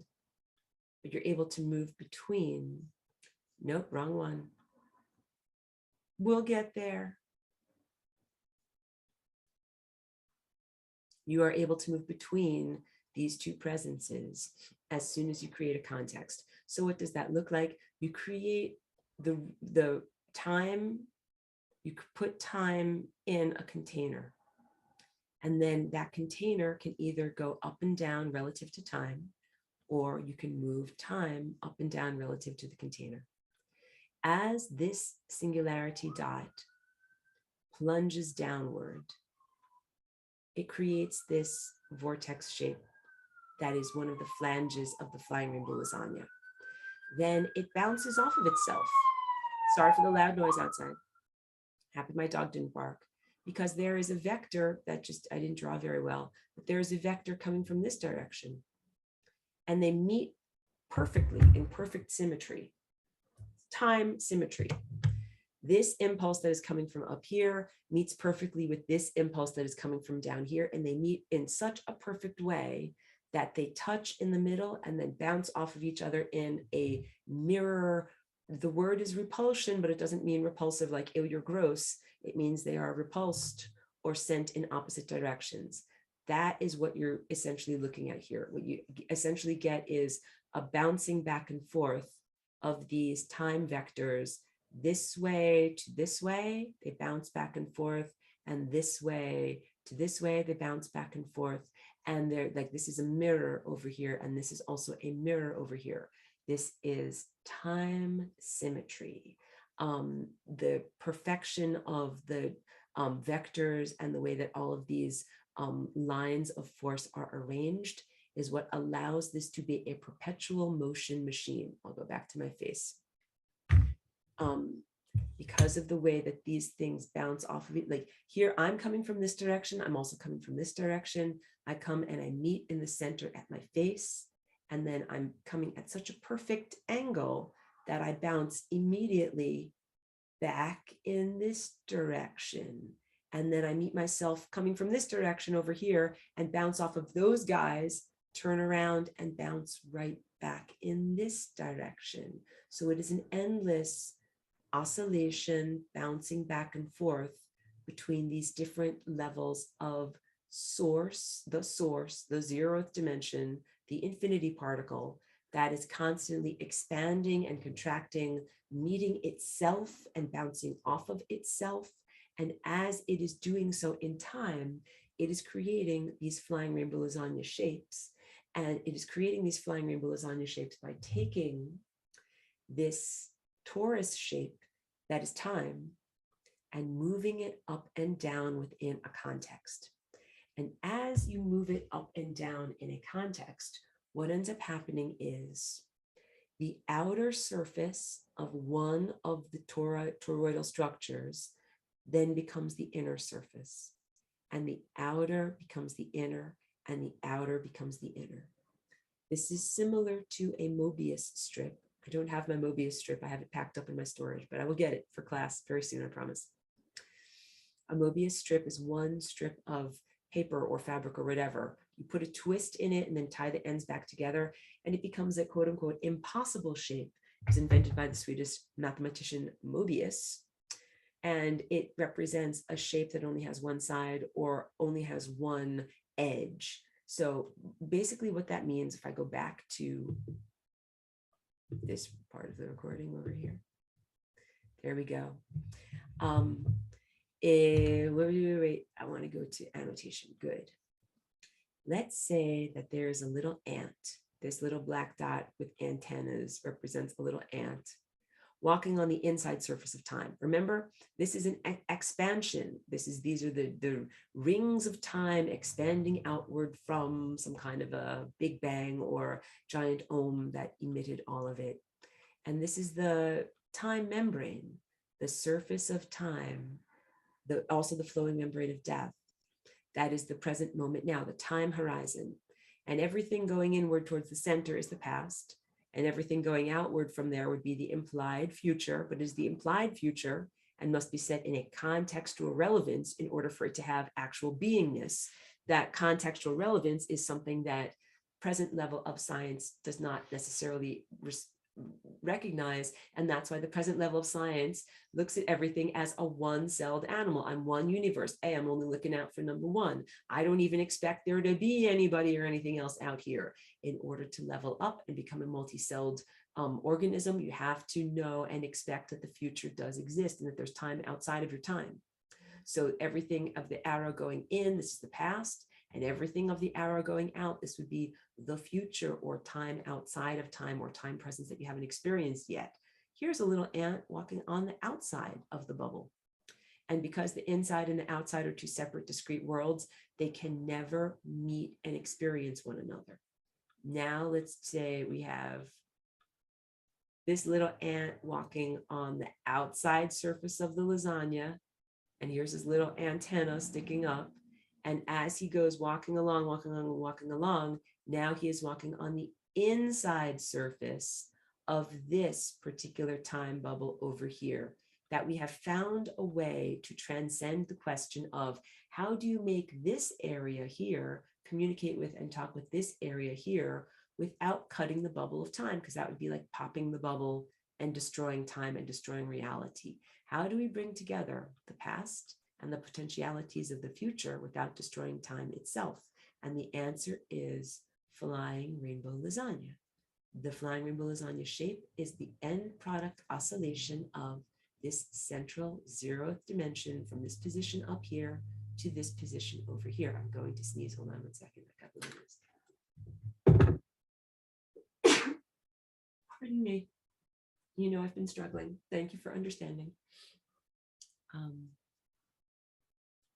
It goes through this singularity, this zeroth dimension, goes through a time portal. It jumps directly from where I just circled it up there, directly down to where I just circled it over here. It goes through a hyperdimensional space, a higher dimensional space that is literally another dimension. Everything in this teaching that I've been giving you today has been all about how, with your perception, you add an additional dimension and you add an additional degree of freedom. So right now you have all of these chakra shapes that are shaped like tori, like this. you can turn them into flying rainbow lasagnas that are shaped like this, with nothing more than, even though it's a big thing, that's, not a minimal thing, your perception. Just like when you look at the screen, you add perception to it to see it as a place of depth. You're taking the pixels and the lights and the darks and using your perception and your system of interpretation to interpret this flat reality into 3D reality. When you look at the static images of reality through the Zoetrope of your spinning wheels of energy that are called your chakras, you use persistence of vision to take flat, static moments of images and turn them into something that looks like a movement of reality. Reality structure is moving through time. And then the next thing is you take your individuated time structure of duality, the past versus the present, and self versus individual versus collective, and who I am as an individual versus all of these other lives and organisms and experiences. And you begin to move this up and down in a higher dimensional super state that then gives you this, where your inside world becomes your outside world, and your outside world becomes your inside world. And what does that end up looking like? Or how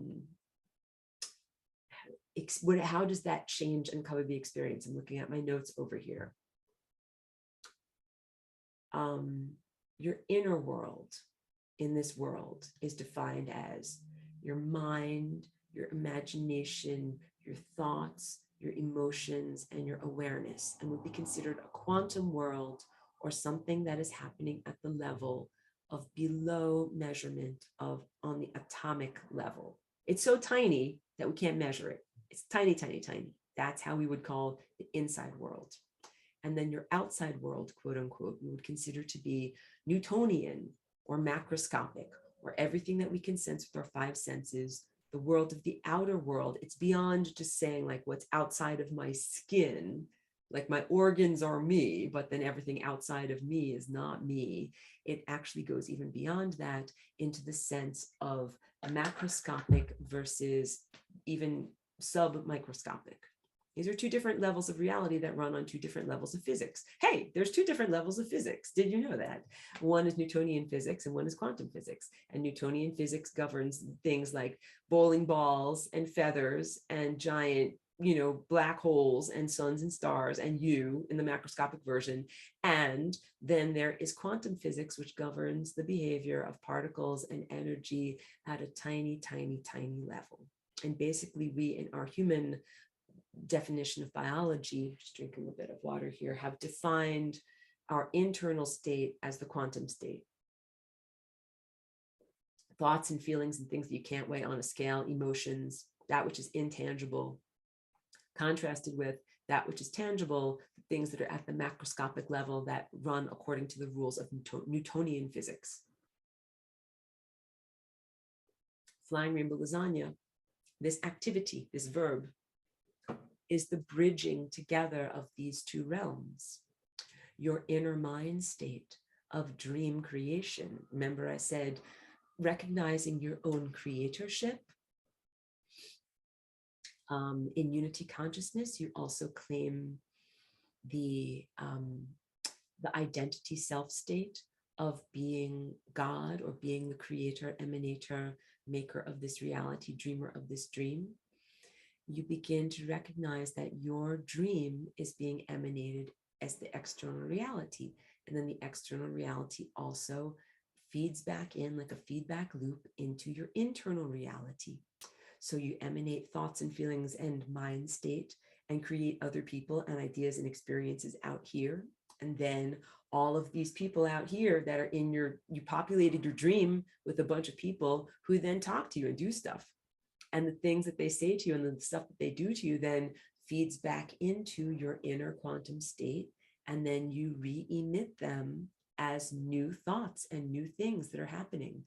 Many of us are doing this on an unconscious level. And that might make it feel like the dream is a nightmare. Like when people say like, why am I in negative relationship loops? Why do I keep looping and having the same negative crap happen? Why do I have the same behavioral issues? Why do I have the same traumas being repeated over and over? It is because of unconscious use of this biofeedback loop of externalizing internal self-state and experiencing it, and then having it feed back into you, but never breaking the loop.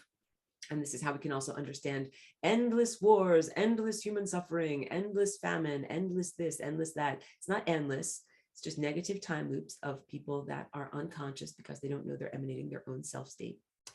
We break the time loops and redefine reality by knowing that you, and claiming that you are emanating these inner realities as your outer reality, and then changing, you do the healing, whatever levels of healing, self-forgiveness, self-compassion, rectification, soul reclamation, reclaiming fragments of self strewn across time that you need to do in order to have a different self-state, and then you emanate in a different way. This also speaks to the idea of, I celebrate when I see other people doing their healing. When I'm like, hooray, you just reclaimed a bunch of your own soul fragments. That means that you, as emanator, are now emanating a higher quality of reality that I'm going to be experiencing as an inhabitant of your dream. This is the idea of the individuated universes. Here's a universe over here emitting its dream. It's also called a person, an individual. Here's another universe over here emitting its dream. It's a person. When I see this dream over here healing itself or being healed and coming out of addiction or releasing negative behavior patterns or doing whatever it's doing, I cheer over here because I recognize the same singularity that's inside of me is the same singularity that's inside of you, and that these are parts of a whole, and that these are individuated cells of a cell of a overarching body that has trillions of cells in it, many, many, many multiple universes make up the collective cosmos of consciousness, and that you are moving towards unity consciousness in the recognition of the triumphs and the feeling of triumph of these other aspects of self becoming redefined, refocused, healed in a holistic sense, brought the wholeness of themselves brought back together, soul fragments brought back together in that drawing that I showed you. The imbalance of these other participants that are coming towards the convergence point, if they're having imbalances in their life, it affects the central focal point experiencer.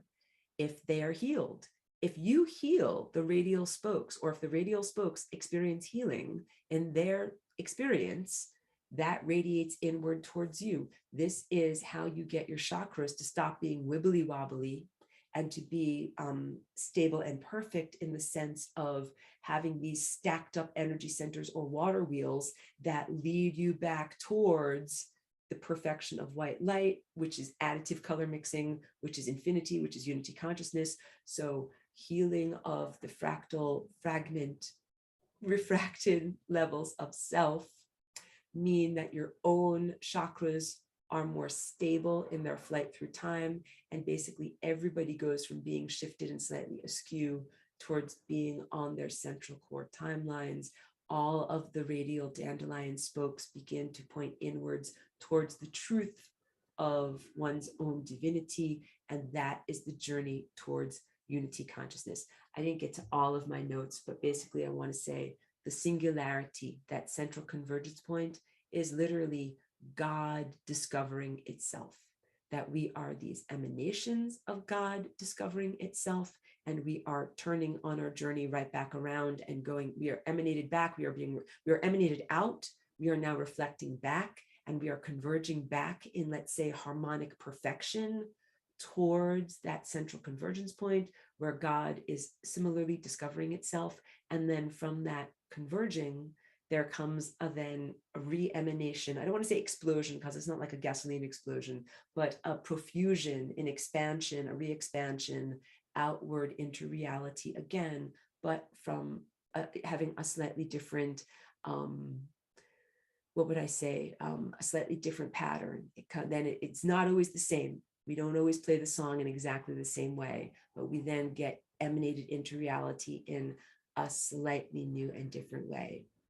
Now I'm going to go through all the comments here, and this is part of the Q&A aspect too. So thank you for letting me get through all of that. And again, I urge you to listen to the recorded lessons, because I try to get everything and I take extensive notes and I don't always get through everything. that's a big one too. Also, when you go through the wormhole in the time vortex, you're going up the central core timeline. You don't hit the membrane of death. You go through this little area here. That's the wormhole. What happens is you are emanated out of this level of reality. That's the refinery. And you leave behind all of the stuff that is not the true you. And that has to do with the integument that held up your experience in terms of experiencing all of these peripheral selves and realities that aren't really real. But the reptilian way of looking at the world, the sociopathic way of looking at the world, is to say all of that detritus isn't really real. Therefore, the suffering doesn't really matter. But that's sociopathic. You have to understand the lives are real. Like if you're in a dream and in the dream you're murdered or raped or whatever, even if it doesn't happen to your physical body, the suffering is real. It's experienced pain, it's experienced trauma. And so it's really important to validate the experience on those peripheral timelines, even though we recognize that they are temporal. Temporal means temporary, means not eternal. It means that level of pain and suffering is left behind as you are emanated as a perfect, divine, coherent light form. However, that is not the justification to go around like a madman, like I kill, mutilate, destroy, chop everything into pieces, because don't worry, in the end, these will all be timelines that are just collapsed into nothingness and, you know, have no relevance, and they're only temporary. It's only temporary. It will only be stuck in time. It's not eternal. No, don't do that. Please take everything seriously in terms, please validate, I should say, please validate the validity of the experiences, the suffering and pain of others. That's what empathy is. That's what's moving beyond the reptilian level is. Even in terms of quality of experience, it is necessary to not just go around like a madman or bull in a china shop, just smashing everything and say, it doesn't matter, like smashy smash. It doesn't matter. It's only temporary. It's not eternal. It does matter. It does matter. And it matters in the sense of all of these fractal fragments of self becoming healed and coming back together and being respected on their journey. T says an interesting thing, cells like jail, that I've had this analogy said before, pardon me. This analogy has been said before of cells of your body being like jail cells because of the limitation. And I would say it's only a limitation if you stay at that level of self-identification and are not able to move beyond the definition of this is my cell membrane, I'm only me, and I'm not responsible for anything outside of me. I'm the silly voice looking out for number one, and I don't care about any of you losers. That would be like saying I'm this epidermis and I'm only me, and I only care about me, me. And then I don't have to care about any of you, and I can be a madman or pee and poop all over you, and I don't have to care about you. If that were true, then I would say, yeah, my epidermis or my cell membranes would be a type of imprisonment, because it would keep me from being able to effectively connect in unity consciousness and go on my journey, which is the journey back to God, which is the journey back to the singularity, which is the journey back to infinity, where there is no distinction between any of these things, no separateness, I should say, between any of us. So it is a cell if you keep that membrane without any ability to connect with others.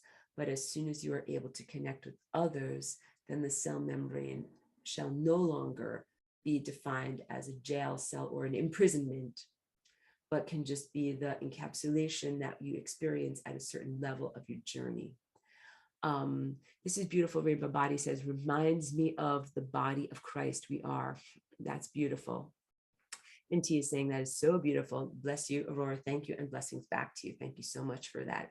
Angel says, a lot really clicked into place. Received the telepathic packets. Thank you. Thank you, Angel. Thank you for giving the telepathy. I will tell you, it is hard. It is challenging for me to put these concepts into words. And also a lot of the time, my brain is moving way faster than I can make my mouth words come out properly. So I'm constantly sending out pictures and a finer level of teaching, and I hope that people get it. And yes, it's there as part of the recording archive. It waits in your telepathic inbox until you're ready to get it. So don't worry, it's there waiting for you, even if you catch the archive later. Ross had to go. Thank you so much for being here. Eleanor says, outstanding weaving, Aurora. Thank you for this beautiful class. Thank you, Eleanor. Thank you for your presence, and thank you for the great questions that you ask and for your mind and what you share with us here.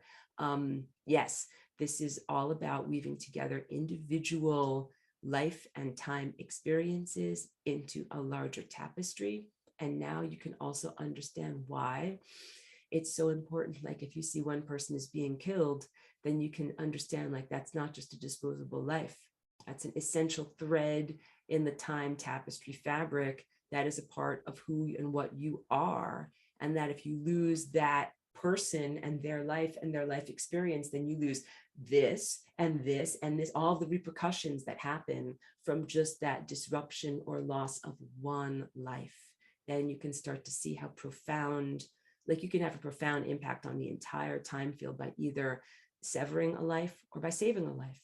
And I'm sure that each one of us has saved a life. Sometimes you don't even know it, but it can be through something that you say or do to someone where you help them in their journey. You might not even know it. Like sometimes just like buying someone lunch or like a sandwich or something like that literally saves their life. And you don't know that you were even an embodied angel helping them to be able to completely transform. Or one kind gesture is what I'm trying to say. Loving words, helping someone to redirect, or more. Sometimes it can be even more, like if you really heal someone or give them a place to live. But yeah, you can do amazing things in the time field itself, affecting the entirety by just affecting the presence of one person's life. Let me just drink a little bit more. Phoenix Rising says, thank you for these amazing wisdom you have dropped. Still processing, but I can feel the truth on a cellular level. My question is, would the wormhole be a black hole? Would it be singularity?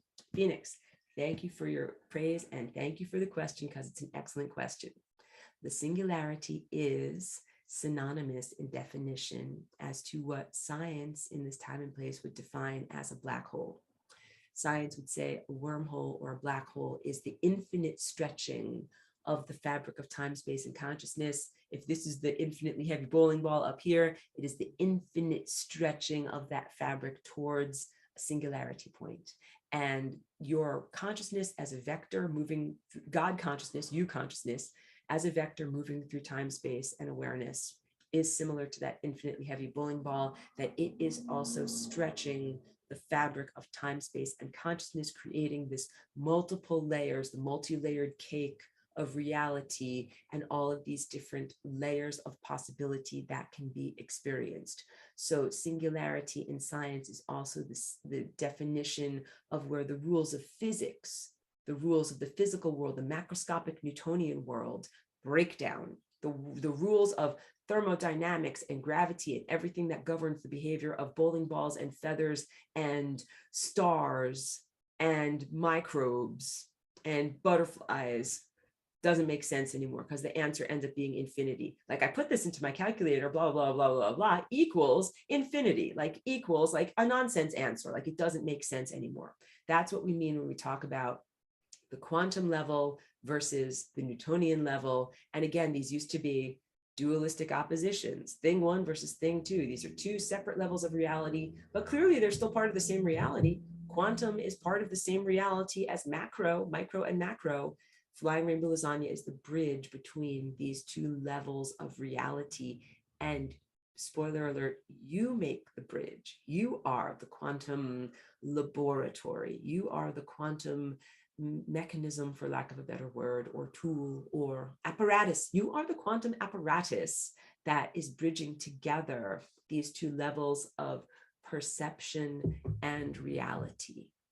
T says limitation and hijacks. And Aaron says a question. Okay, as we shift our perception by changing the number of quote unquote frames per second, very good, we are observing in our reality movie screen. Does it become possible to view things that were previously out of sync, in our previous frame rate, therefore unobservable? Thank you. Beautiful question. I'm applauding, I'm cheering, and the answer is yes.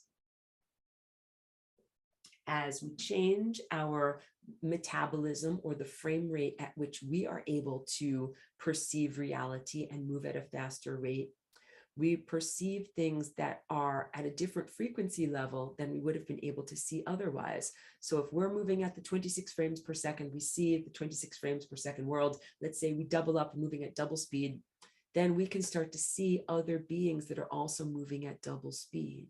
And there are whole civilizations and complex whatever levels of cultural attainment that are moving at double the speed of what we perceive here, and then triple the speed, and then faster and faster and faster until you get to light speed. There is an entire civilization of consciousness that is available, that is moving at light speed. That's pretty much God consciousness. That's what we're heading towards. And this is a big, big reminder teaching here.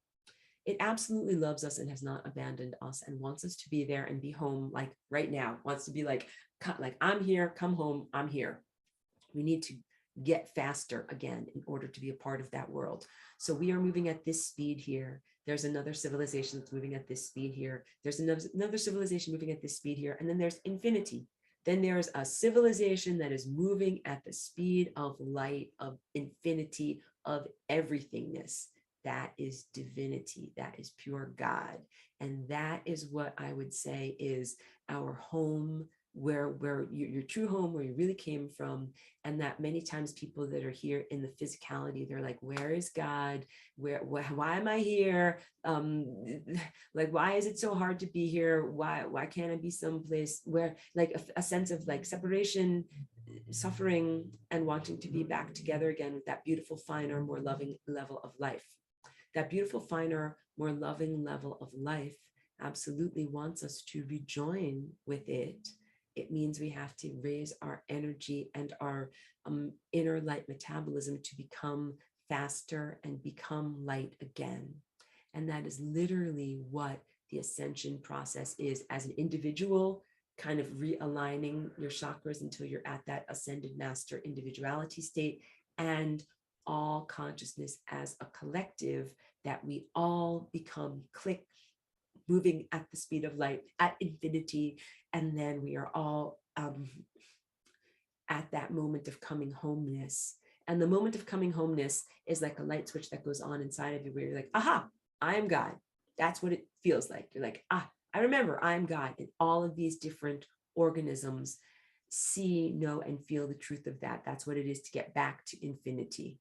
So yes, not abandoned at all, but simply on the journey of moving back towards that level of embodiment and experience. T says, what about ending a few sometimes more helpful? Can you rephrase your question? Because I'm just not, I think you might have used a little bit of shorthand that I'm just not understanding it. Or you can unmute if you want to just say it verbally. It was before, just something funny, not too funny for many maybe. Okay. When you're saying about saving someone's life, it helps. I'm asking you if ending a few helps. Good question. Ha, ha, ha. Like maybe some lives, maybe we would be better off. Yeah. Well, I know. You know, You know what I mean? It's worthy to make a little joke like that. Yeah, exactly. But here's the real Let it slide. answer. The real unity consciousness answer is that, I have it highlighted in here because it's so big. Hold on. You run the entire spectrum of experience from axe murderer to avatar of goodness. So in terms of the periphery of your life, and Angela, I know you've got your hand up, I'll get to you in a moment.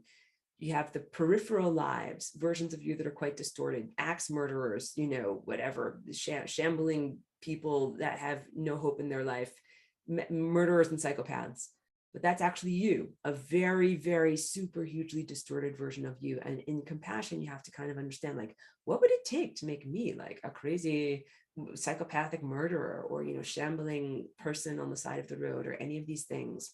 It would take a lot of different life decisions, life experiences, and contextual realities.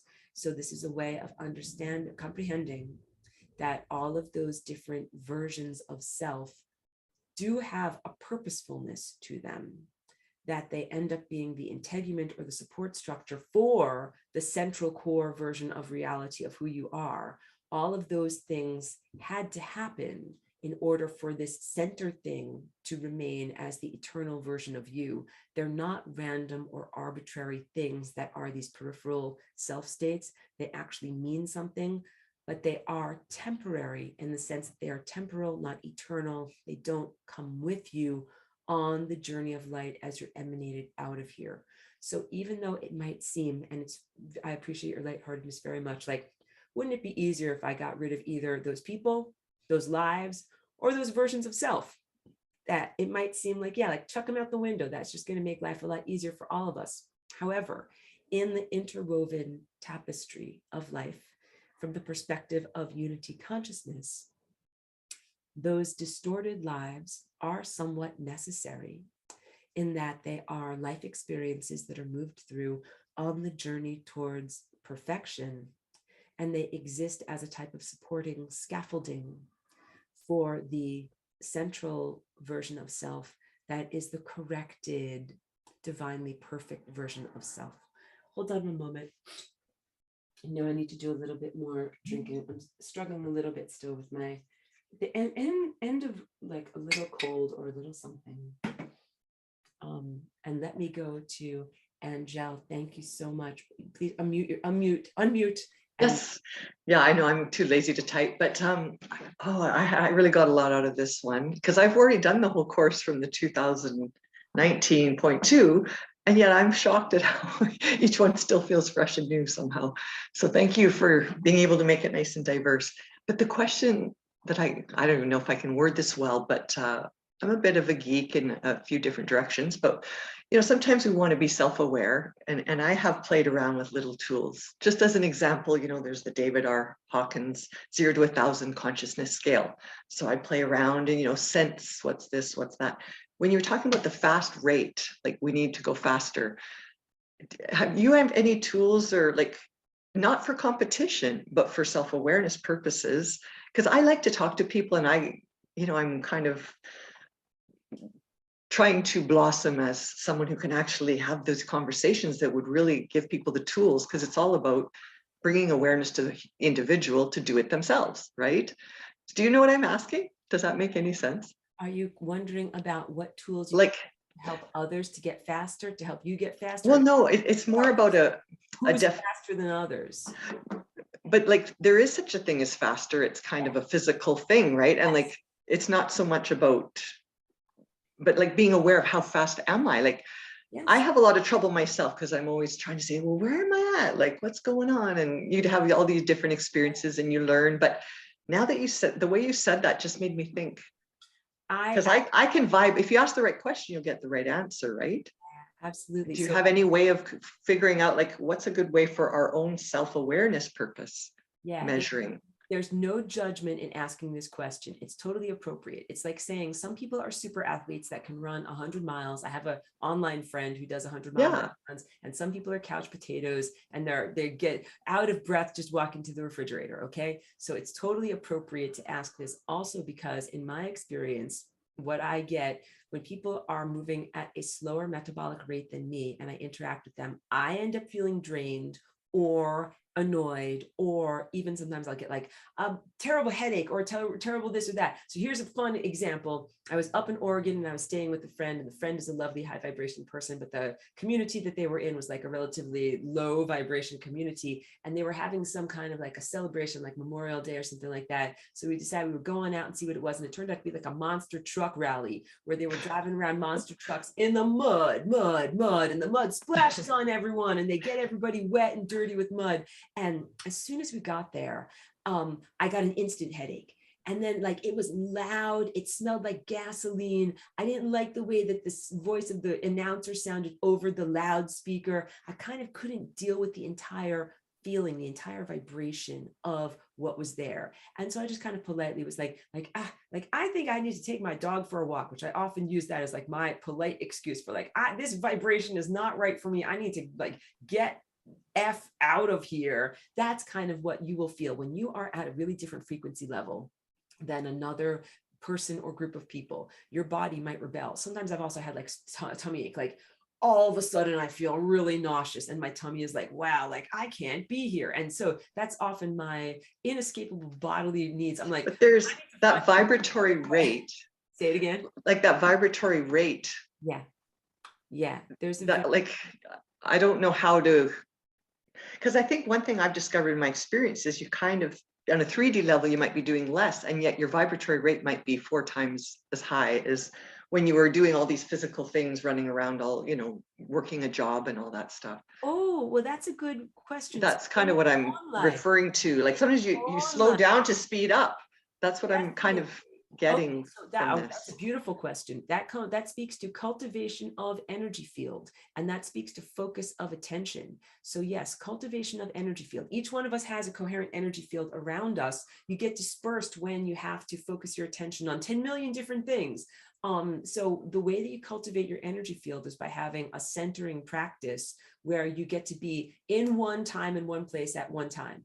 Like, you know, something driving around or flying around in planes all the time is very difficult in terms of having a centering practice, because you're like driving across the country, or when you're in transit in a plane, when you're going someplace, it can make you feel very dispersed in terms of your energy, because you're literally constantly in motion. Your energy field is, you know, like those frames of individual where you are in time space is all over the place. So just being able to say, like, for the next however long amount of time, I'm sitting here in this place, like I'm sitting in this chair or I'm sitting in this room, and I don't have to move or go anywhere. That's big, because I have also had the the mundane reality level where it's like, I have to drive here. Now I have to drive here. Now I have to drive. I'm driving all around town. And I found, yes, it dispersed my energy a lot. It wasn't just my attention or the focus on multiple different tasks that I was doing, but it was also placing my physicality structure in so many different time spaces. I'm driving here, I'm driving here, driving here, driving on the highway. So that's one thing,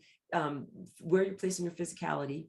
What you're doing with your attention is the other thing. And then another one is breathing practices. Like sometimes I'm just so focused on all the other things that I'm doing that I can't focus on my breath. I can't focus on my posture. I can't focus on all the things that I do that are like about bringing energy to me and remaining centered in me and keeping my energy bubble, as you can tell my posture just went up, as like one cohesive form.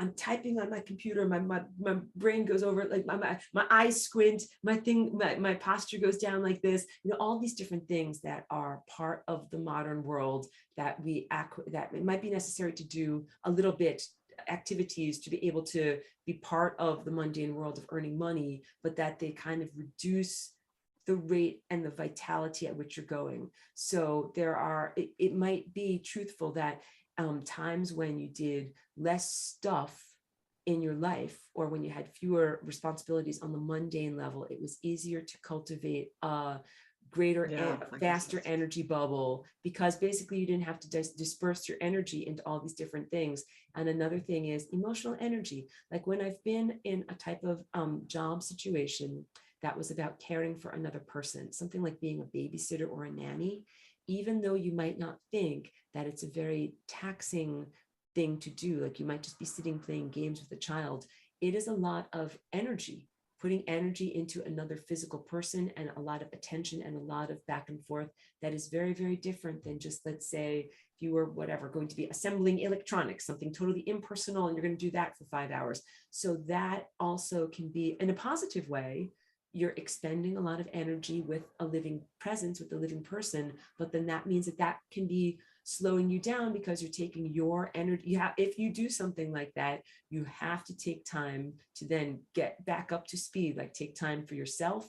Epsom salts baths also really help too. Like if you get into a bathtub or foot bath with Epsom salts, then it kind of take time. I don't have to move my body. I don't have to make decisions. I don't have to go any place or do anything. I'm not responsible to anyone else other than to myself, and then allow that energy to kind of reconvene back into you. And everything is about a balance between self as individual versus self as collective. So it's each cell in your body is responsible to yourself and your own metabolism. And also you're encouraging to others, because I know, like in terms of the teacher that you mentioned, like I think his name is Dawkins, the level of consciousness. Like, people are at their level, you can influence them, but they can influence you too. So it's part of being the part of the spectrum of this whole entire human level of awareness. And what I would say is the monster truck people that are like in the mud, like they should be influenced by someone that is like just like a little bit faster than them, that they might not even be able to appreciate the teachings of a person that's like 10 million levels up above them. You might be in a pitch like you're so high only dogs can hear you, like you're in a different frequency level. They might just be But you know what? I get this. I've had this from two different people. They said, after talking to you, I felt like a fireman hose has been flushed on me. And I'm like, oh, so I'm actually in a really kind of self-aware, but I'm like, there's nobody to talk. I mean, I've got a few, but I mean, it's funny. Like, I don't mean to, I don't even notice it. And they're just like, whoa, they're like swamped, like they've been shot at with high power, high pressure. And two people use that exact analogy. I'm like, oh, okay, sorry. It's good to know that your own metabolism, it's good to know your own rate. Very briefly, I'll tell you, there's this person that's worth looking into with their work, Dan Winter, that he does a lot of teaching about heart coherence. Literally, he's an electromagnetic engineer. So he measures the heart coherence of people's physical hearts and sees what their energy field is shaped like. And what he has said is it's very difficult for a person who's a super athlete that has a very low resting heart rate to find a good heart partner, like romantic partner, because they're so tuned as an athlete. Almost everyone is a couch potato in comparison to them and their heart. It's hard for them to find heart coherence. That can be truthful also if you're like a spiritual athlete and you're like used to running 100-mile marathons every day, you're running at a fast rate and you're talking to people that are a little bit more slow and plodding. They might be like, this is fire hose, this is a lot. It can be hard, and there are not that many super athletes. So it can be a little bit of a challenge. And I would also encourage you like not to have to become a slower, less athletically tuned person just to accommodate others. But I would definitely say like you find your tribe. Keep on attracting the people to you that are kind of complementary to you and at your rate, and you will find the other mega marathoners of the spiritual world that will be like, oh, like this is just the right, this is not too much, intensity at once. This is just the right amount of intensity. So, and the other people that might be like too much, just be like, they'll take a break. They'll come back after they digest, all that they have experienced by interacting with you. Yes. I want to make sure that I've completed talking with you, but Eleanor has a question. Oh, Eleanor is saying at Angela. So I'll read this out in case anyone doesn't have the chat. Eleanor says, at Angela, focusing on awareness to this focal point me is the fastest, stillest way of accelerating, raising frequency, and cleansing the human lens of perception. Really good. Another way of looking at it is staying still, quote unquote, not allowing your consciousness to log in and connect with the objects of perception so that it clears and naturally focuses back on itself. To me, this also translates experientially as the vice versa movement of inside outside opening up onto itself. Angela, what do you think about that as a response? Yeah, that's really helpful. That's good. It adds more to the lasagna serving today. I'm sorry if I didn't have your name quite. Angel. Angel, yeah, Angel. Rhymes with Michelle. That's my understanding that I did not say it. Oh, it's okay. And thank you for your response, Eleanor. Thank you so much. I will tell you my voice is very tired, but thank you for bearing with me while I've been going through my little whatever head cold thing that's happening here. So I'm just going to not go that much more in terms of talking and sharing. But yes, absolutely fantastic class today. Thank you everyone for your attention, participation, and for sharing your own thoughts and feelings in what I was able to share here. So I thank you very much. I feel the reflection coming back, and I always appreciate all of the responses that I get, both in the chat here and also sometimes later in comments, or sometimes comments via email. Oh, Phoenix is saying the most beautiful thing. I have to read this in the chat. She says, "You are my hero, Aurora. Thank you. Thank you for that recognition. Thank you so much. That is a most beautiful thing to see from you. Thank you." Yeah, I'm hugely gratified to hear that. That makes me feel like, I think you can tell my energy just went up beautifully. Yes, what a wonderful thing to end upon. Thank you so much. Yes, so I will end the recording for right now, and I want you to know that I'm always responsive to questions. If you want to email me questions, write them in the message of Patreon, write them underneath the message of comments of YouTube. I do try to get back to all of these questions that people might have. So thank you very much. And if you're going along with what this presentation was for level 2, lesson 3, so it's the advanced stuff, lesson 3. Eleanor says, oh, yeah. I'll leave something. I'm going to end the recording and then you guys can still chat. That sounds perfect. Thank you so much, everybody. I'm ending the recording now.